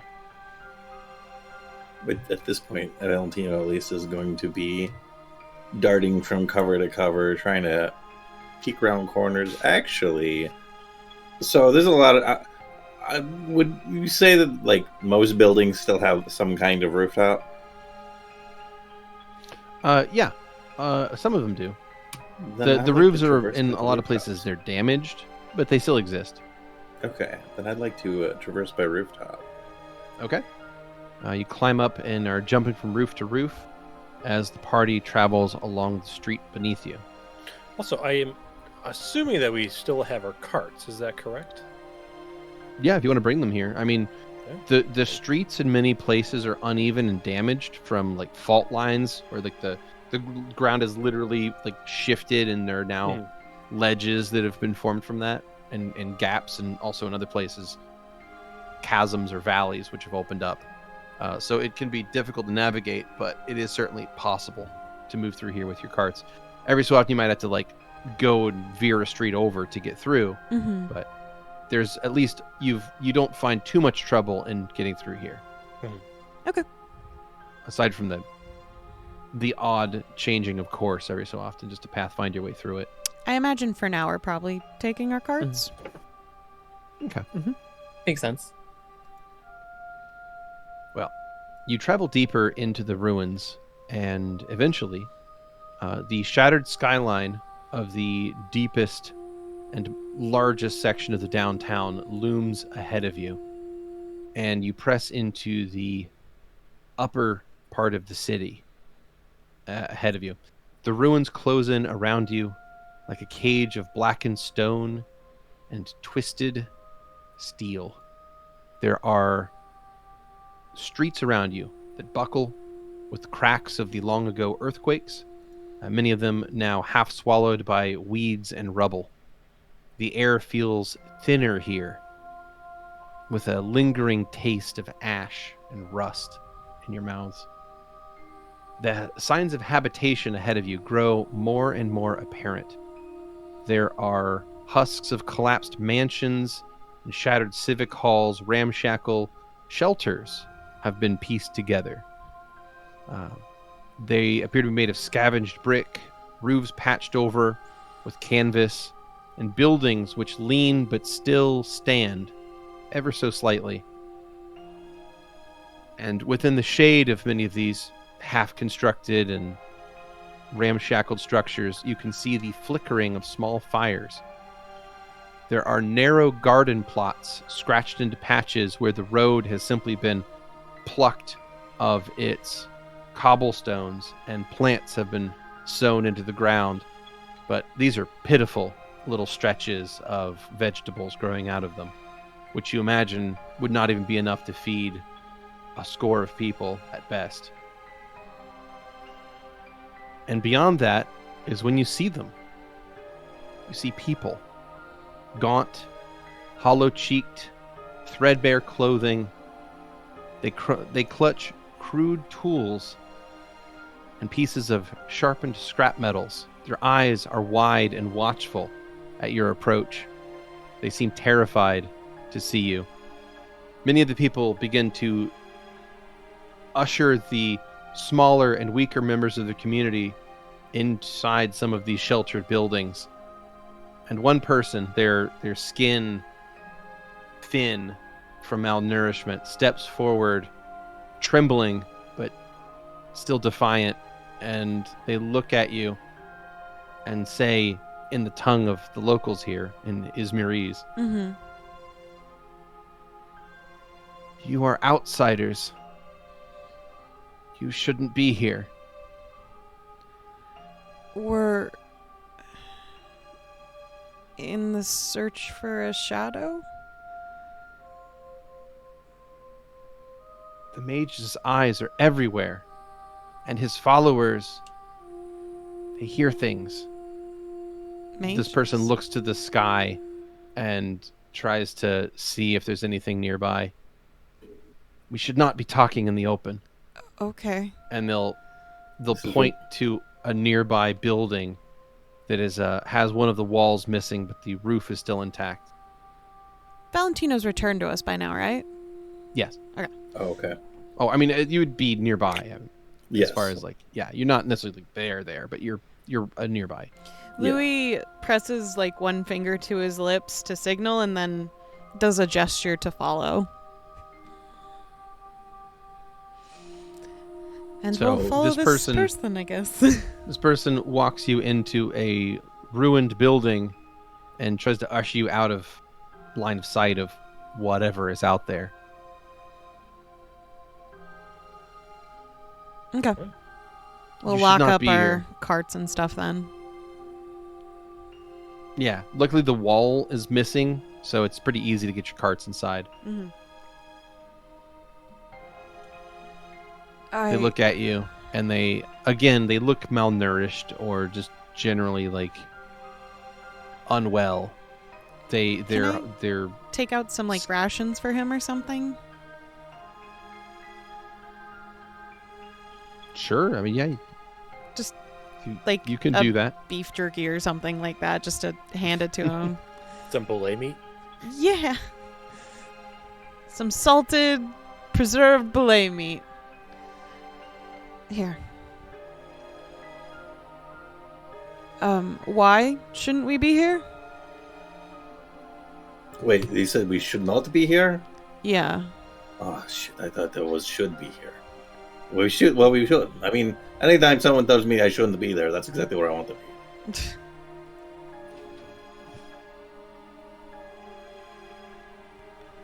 So, as this person looks at you, you notice that there's something odd about them, or something else odd about them. So, one, they appear to be on the edge of starvation, right? Okay. They don't look well. They're wearing clothing that looks largely scavenged from this place, and the only thing on them that seems truly out of place is a very plain, unadorned, unembellished, unengraved, undecorated copper collar that's around their neck. Ooh. Well, I think we cast stuff on it and did not put it on. Why shouldn't we be here? They'll find you. Okay. And moreover, if they find us talking to you, then we'll be punished too. Please. You're uncollared. You should leave while you still can. Louie instinctively touches his throat for a moment at that statement. You should Are leave they in before the it's... tower? The person looks at you and says, you should leave before it's too late. And they say, while reaching up to touch the collar around their neck.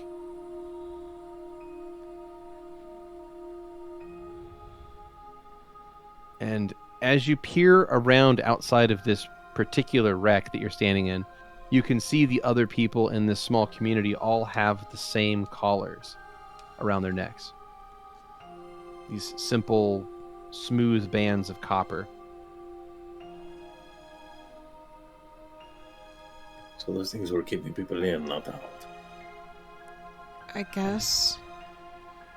They're worried about some sort of mage that's controlling everyone, I think. Where's his mage? Let's go kick his ass.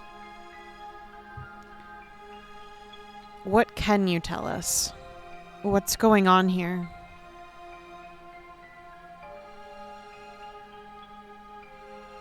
Don't put yourself at danger, though. If you think it's too dangerous, just go. Just talking to you is a danger. If they find us speaking to you, then we could be killed. Okay, well, you came to talk to us. Just want to just say that. I wanted to warn you to leave. You should get out of here while you still can. Leaving is no longer an option, so could you please let us know where these people are? They are not people. What are They're they? the servitors. Sir. The servitors of the mage. Where does the mage reside? In the tower? Yes. All right, let's do this. Then the we shall council find this tower. mage and destroy him. You or will die. her, or them. If you I fight am not them, you will afraid of simply death. die. That's right. He will die. You got it. I Is that what you're haven't saying? died yet. Yes. Yeah, we're gonna die the mage, and then we come back big heroes. No problem. Oh boy, I should have never taught him Oh, phrases. no problem. Good I know job. it's that fun. Just go. Save yourself and go. Well, Actually, one question before you leave. How long has this mage been doing this to all of you people. Forever.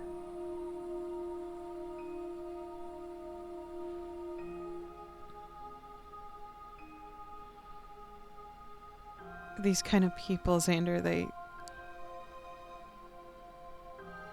they won't know any better. What do you say? I'm aware. He said that the mage has been doing this to their people forever. Oh, sweet. So we're ending a streak.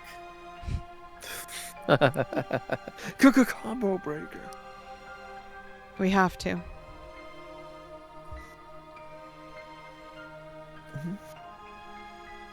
Anything else you want to ask him, Xander? No, I think we're good. Please go and tell the others to avoid us so that we don't get any of you in trouble.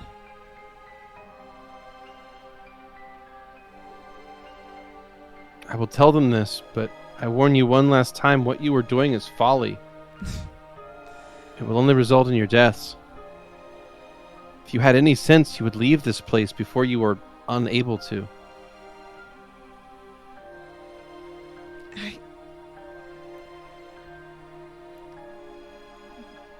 I can't turn away, I'm sorry.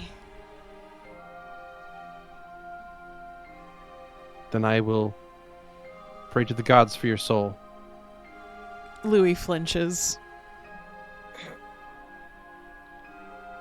Pray to someone else.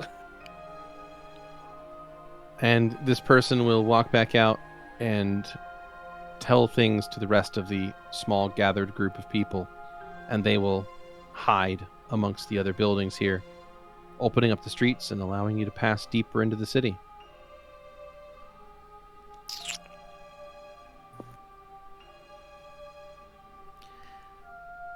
I'm really All right, let's climb excited the to tower. continue on this journey with you all.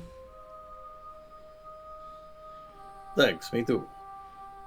Good. I will note at this point that the infrastructure this mage is capable of commanding seems quite impressive for one individual. So there is a significant chance that the man was correct and we are hopelessly outclassed by said spellcaster. Well, but the thing about mages is all you gotta do is watch out for like traps they set up, watch out for contingencies, and get the drop on them. Right, Bastion? I mean, makes sense to me. We just find the dude, stab him in the kidney. I mean, I don't care. Like, I've met some pretty, like, wheezy, asthmatic old mages, and you know what? Yeah. They're like paper thin. And like the bigger the fucking towers and stuff they make, the easier and more asthmatic they are. I see. I'll Yeah. keep that notion in mind and never build a tower then. Good thinking. I see. I believe the same which can be said for dungeons, though, so I would also recommend avoiding those. I mean, the ones that build dungeons, those ones tend to be like a little bit tougher, because like they gotta like walk around the dungeon and like design it and build it and stuff. I mean, that guy who built the dungeon under the farm, like we beat his ass. He had to run for it. That's true.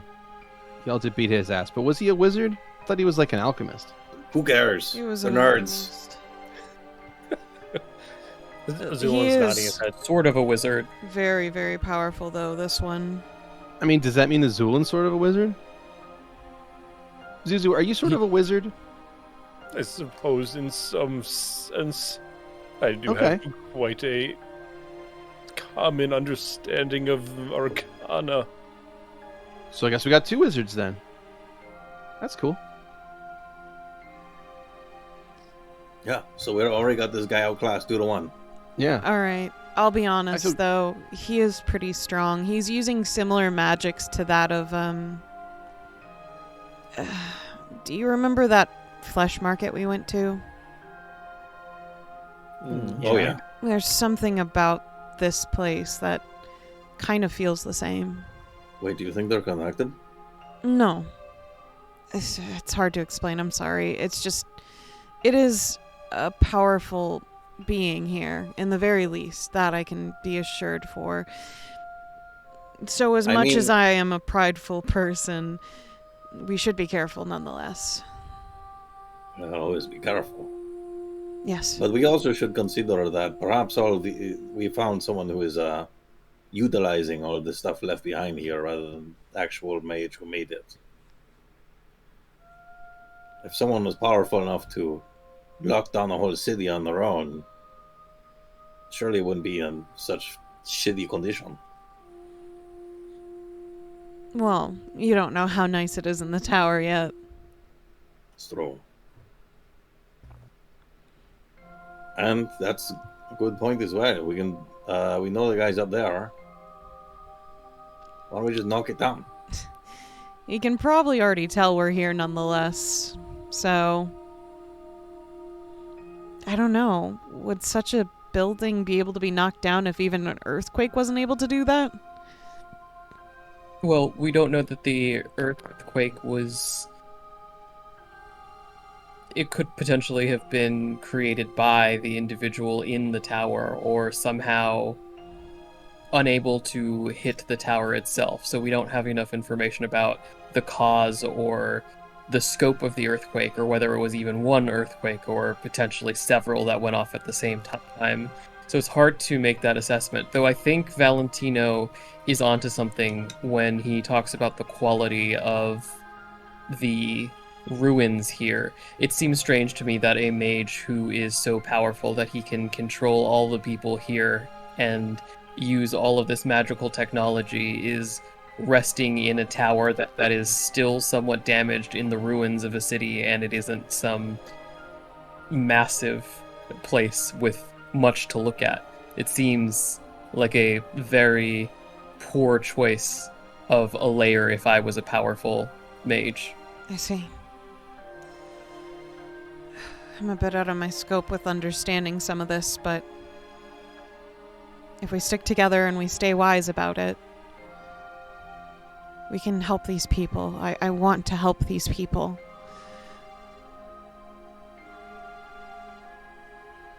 And if necessary, I can probably teleport us out of danger. Okay. Yeah. No, I mean, necessary. I'm sure we'll find this wheezy old asthmatic dude. We'll stab him. Yeah. We'll save the whole place. And all the people will be like, wow, you saved us. We had no idea that we could be saved. Because that's like what always happens. You meet a bunch of people who are like, it's impossible to help us, and we are worth like nothing because there's like 7 of us, and then we're like, well, yeah, and then we save get saved. Yeah. So it's sort of what we do, you know?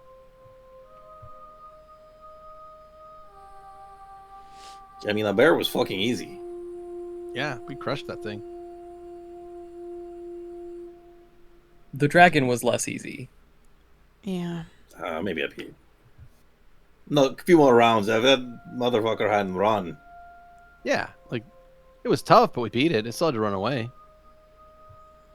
Though we mostly fought it before it absorbed the divine essence of Owen, so I think it might be a little bit tougher the next time. Yeah, it better be. Dude. I mean, all I know is when we find it, we're gonna kick its ass. Okay, well, kidneys, right? All right. I'm just I saying, suppose- we owe it an ass kicking. That's all. you're right. There is next to nothing that can stop us. I must simply come to that conclusion. You know what? You are next to the correct answer. Well, as your group continues moving toward this massive mage tower in the distance, from above, you hear a sharp, keening noise, like a screech, piercing the air. The sound of stone grinding against stone is also audible. Shapes descend from the broken skyline, glittering, angular, and inhuman. The first one of them comes into view, a hovering figure assembled from slabs of enchanted crystal, its facets gleaming with cold inner light. A blocky torso hums with energy, shards of smaller crystal pierce across its surface, giving it a very rough humanoid shape, though it is not one contiguous piece.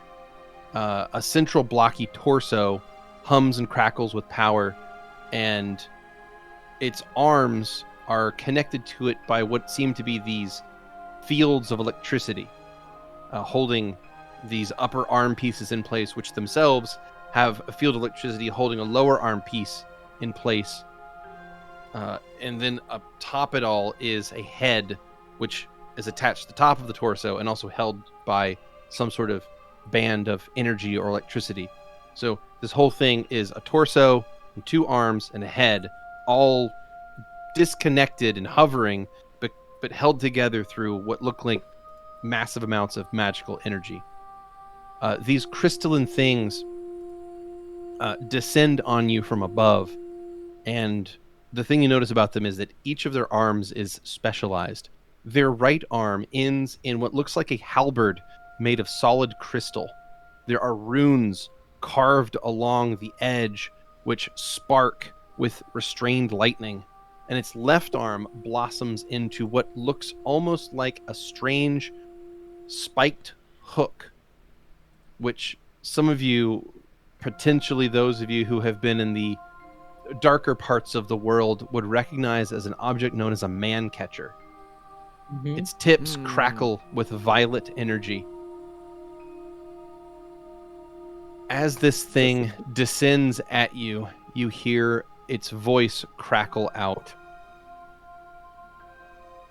Unregistered, unsanctioned, uncollared.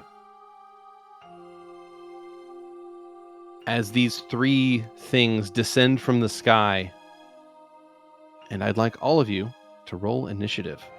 Yay. Okie dokie. That's good, because that's exactly what I would like to do. You fuck off. Hell yeah. I'm glad that we did not heal me before this fucking... God damn it. I mean, said someone I must did. die today. Didn't I heal you? It Did you was heal for me like after I touched the thing? 19. Oh, not since After I he's touched touched the it. thing. No. Oh, He lost yeah. 15 HP after that. Okay. Yeah, no, you're good. I didn't call out for... I didn't ask for it, so I'm not blaming you. I'm just like... Were you at full health? Whoops. I was. Okay. So I should be okay, but I'm like, man, why does my health look worse than everybody's? And I was like, oh yeah. Hold on, I have to drop mine a little bit. Okay. There we go. Alrighty.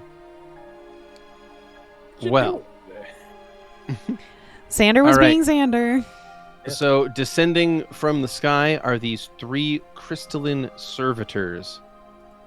And we shall begin combat.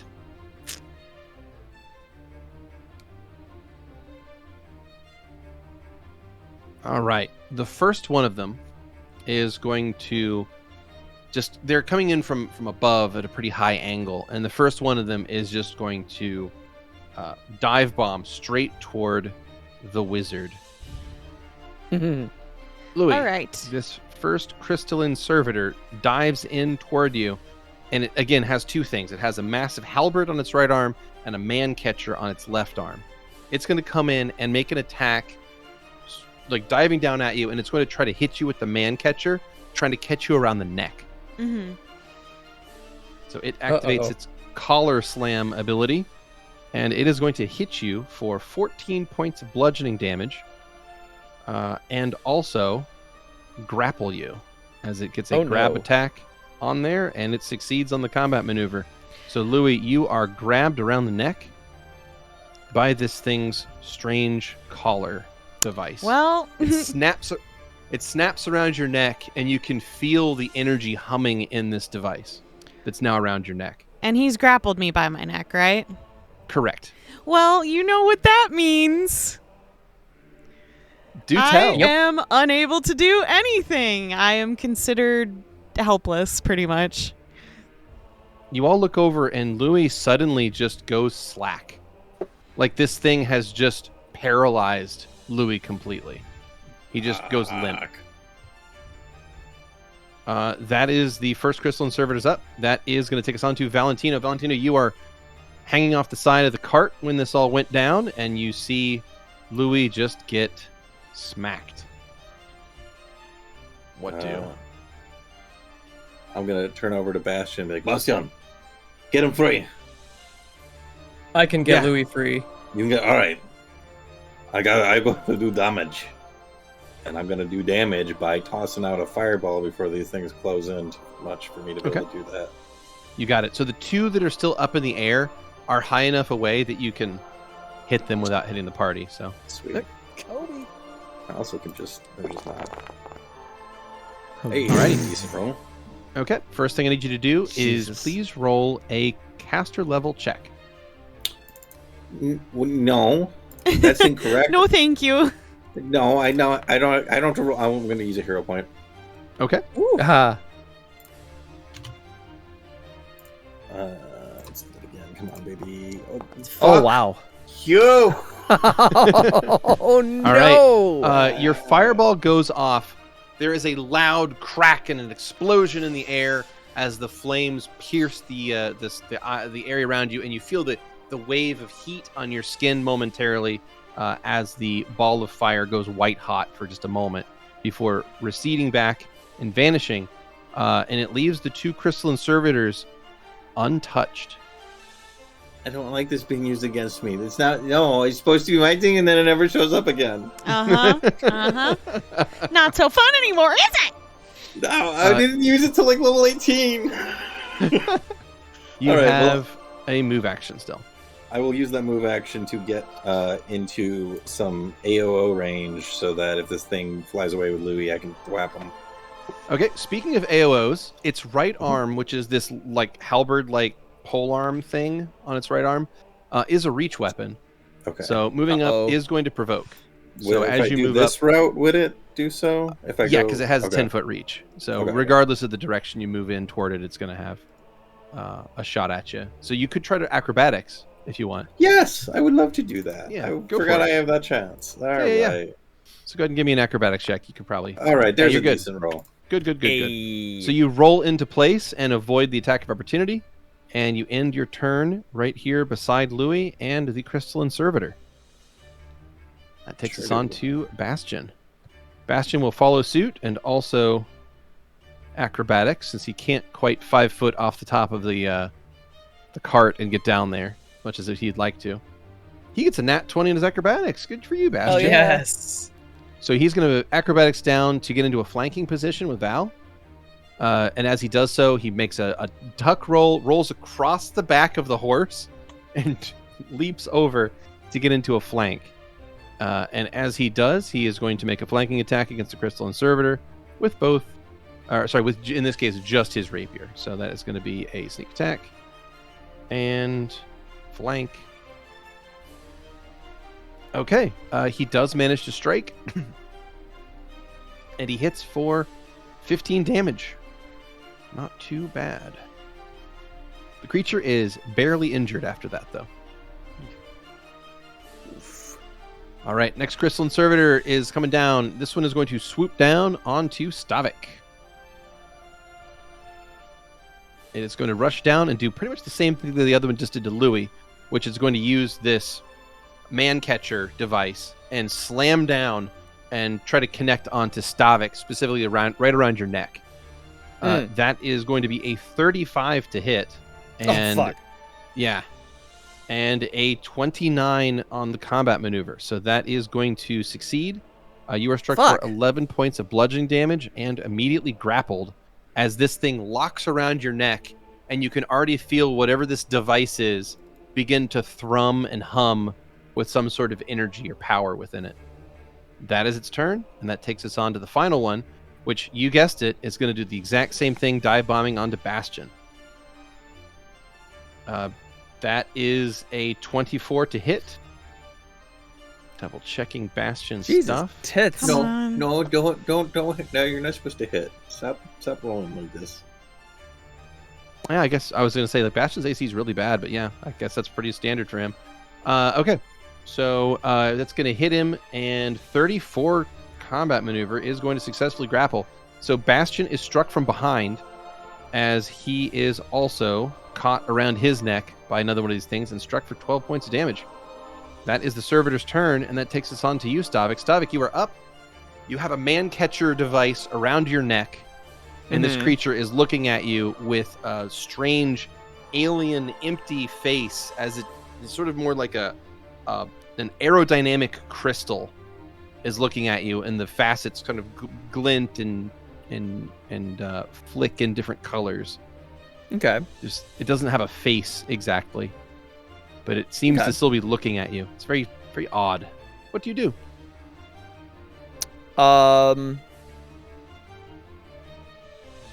Would a strength check? Could I? Trying to think. Would a strength check even be possible on this collar? Okay, or would it, so is it... so the man catcher is snapped around your neck right now. So there's a couple things you can do. You can either try to make an escape artist check, which is like the ability to wiggle out of it. There's also combat maneuver to try to break the grapple. That's a combat maneuver check. And those are like the two pathways. So that's using strength or agility to get out of this. We'll use us. You could also just wail on this guy too. Like you can always just start hitting him because he's right there and he's clamped onto you, so he's an easy target. All right. So you have kind of three options there then. So try to strength force your way out, agility wiggle your way out, or just stab and hopefully you can kill him. Either one. So you have those are the kind of traditional picks here of what you can do. Then I'm going to full attack.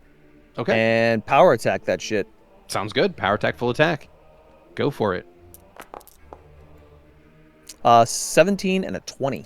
I'm afraid both of those shots are going to miss. 17 and 20 are both not going to hit this guy. All right. Well, unfortunately, that is my action economy. Alrighty. Zu'lin, you have initiative. What do? All right. Well, I suppose Zu'lin will make his way to the side of the cart. He's going to fix everything, right? Yeah. Or is Xander doing that? One of you two. We'll see. We'll see. We'll see what's in the billing for the doctor bill. All right, so Zu'lin, analyzing their makeup, is going to brew himself up a acidic bomb and toss it at the one that's attacking Stavik. Okay. Nice. Is that wearing makeup? Yes. That's how they slay. All right. So this is an acidic bomb with precise on it. Correct. Alrighty. In that case, that is a 14 touch that is going to strike. Nice. And this thing is going to take 18 points of acid damage. So your acid bomb strikes the thing and begins to melt it. It is injured after that bomb goes off. Okay. And Stavik, you are, of course, unharmed. Wonderful. The precision bomb does not strike you as well. Louie, you are helpless. So that is your turn. His he looks like he's away right now pretty much. His body is limp and he is just hanging there. Xander, end of round one, what do you do? Xander looks towards the creature that has a Louie in a chokehold, and he says no, and then snaps his fingers, and I would like to use a dimensional rift to teleport Louie out of the grapple and behind Xander. Sweet. Okay, let's see here. Drop that in the Go ahead and drop that in the chat for me if you don't mind. Mm-hmm.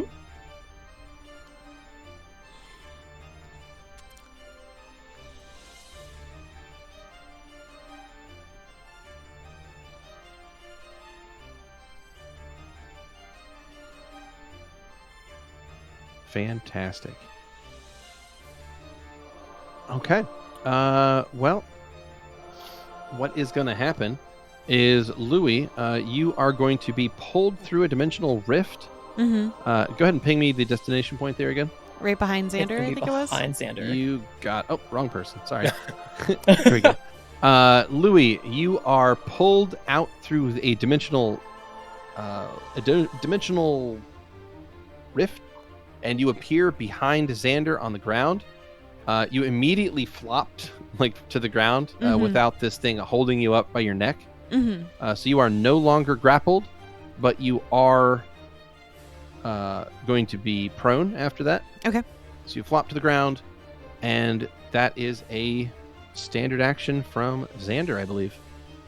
Yep. Xander is going to look to the others and say, I can get you guys out too, but that's going to take me out of the fight otherwise. So be careful. And that's going to be it for him. Except Alrighty. I think he'll actually move back a little bit to put more distance between him and the man-catcher creatures just in case. You got it.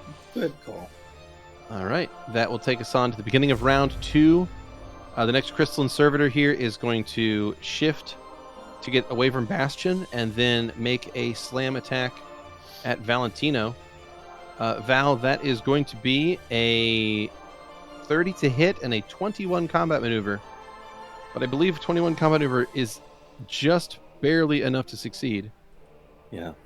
So you are struck for 13 bludgeoning damage and are grappled. And as this thing slams around your neck, you can again feel some kind of strange humming through the device. Like something's powering up about the man catcher. You're not sure what it's doing. But yeah, you have been grappled, but it is now your initiative. What do you do? I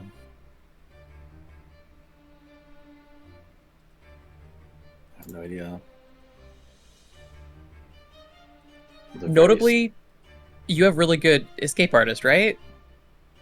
Can I use Escape Artist? Yes. I thought it Yes. was C&B. Oh, okay. Yeah, you can try to escape artist. You can try Yeah, I was to looking at my sheet and I was combat like, maneuver. this feels like I should be good at it, but I'm Yep. not. Yeah, you're probably the best in this situation. Mhm. That's a 31 then. 31 is a success. Let's God fucking dang. go. I was about to say, like, this is a very, very hard check to make, and you made it. So you got it. You slip out of the man catcher and ungrapple yourself. You have a move action left. I have a move action left. I will. That makes sense to stand near Bastion.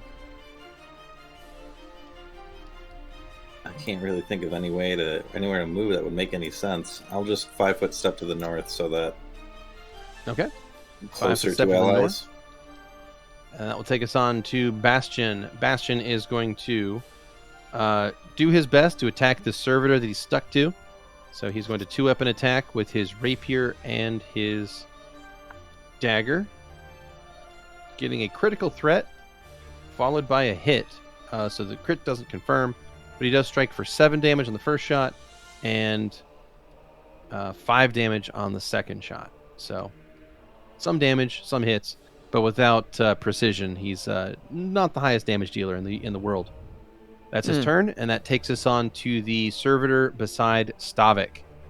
Stavik, what's going to happen is on this round, that strange humming and powering feeling, that sensation that's growing inside the man catcher around your neck, is going to reach a crescendo. The man catcher is going to pop open with the sound of electricity discharging. It releases you. The man catcher pops off your neck. You are no longer grappled, but in its place there is now a unadorned, uninteresting looking metal copper ring around your neck. And you hear this creature, this servitor, look at you, and it's going to speak. Welcome, citizen, to Izmir. And as it does that, that is where we'll call it a night. So, catch you next time.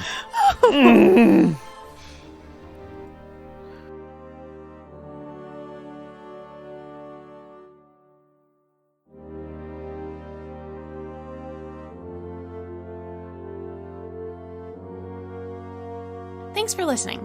As always, special thanks to William Succi and Andreas Pichler for the intro and outro themes, and Emily Roll for Fantasy for this episode's soundtrack. Interested in following us on social media? Follow us on Twitter at CheckPleaseDND. Or want to support the podcast and be part of the Czech Republic? Go to our Patreon under the Czech Republic. Until next time.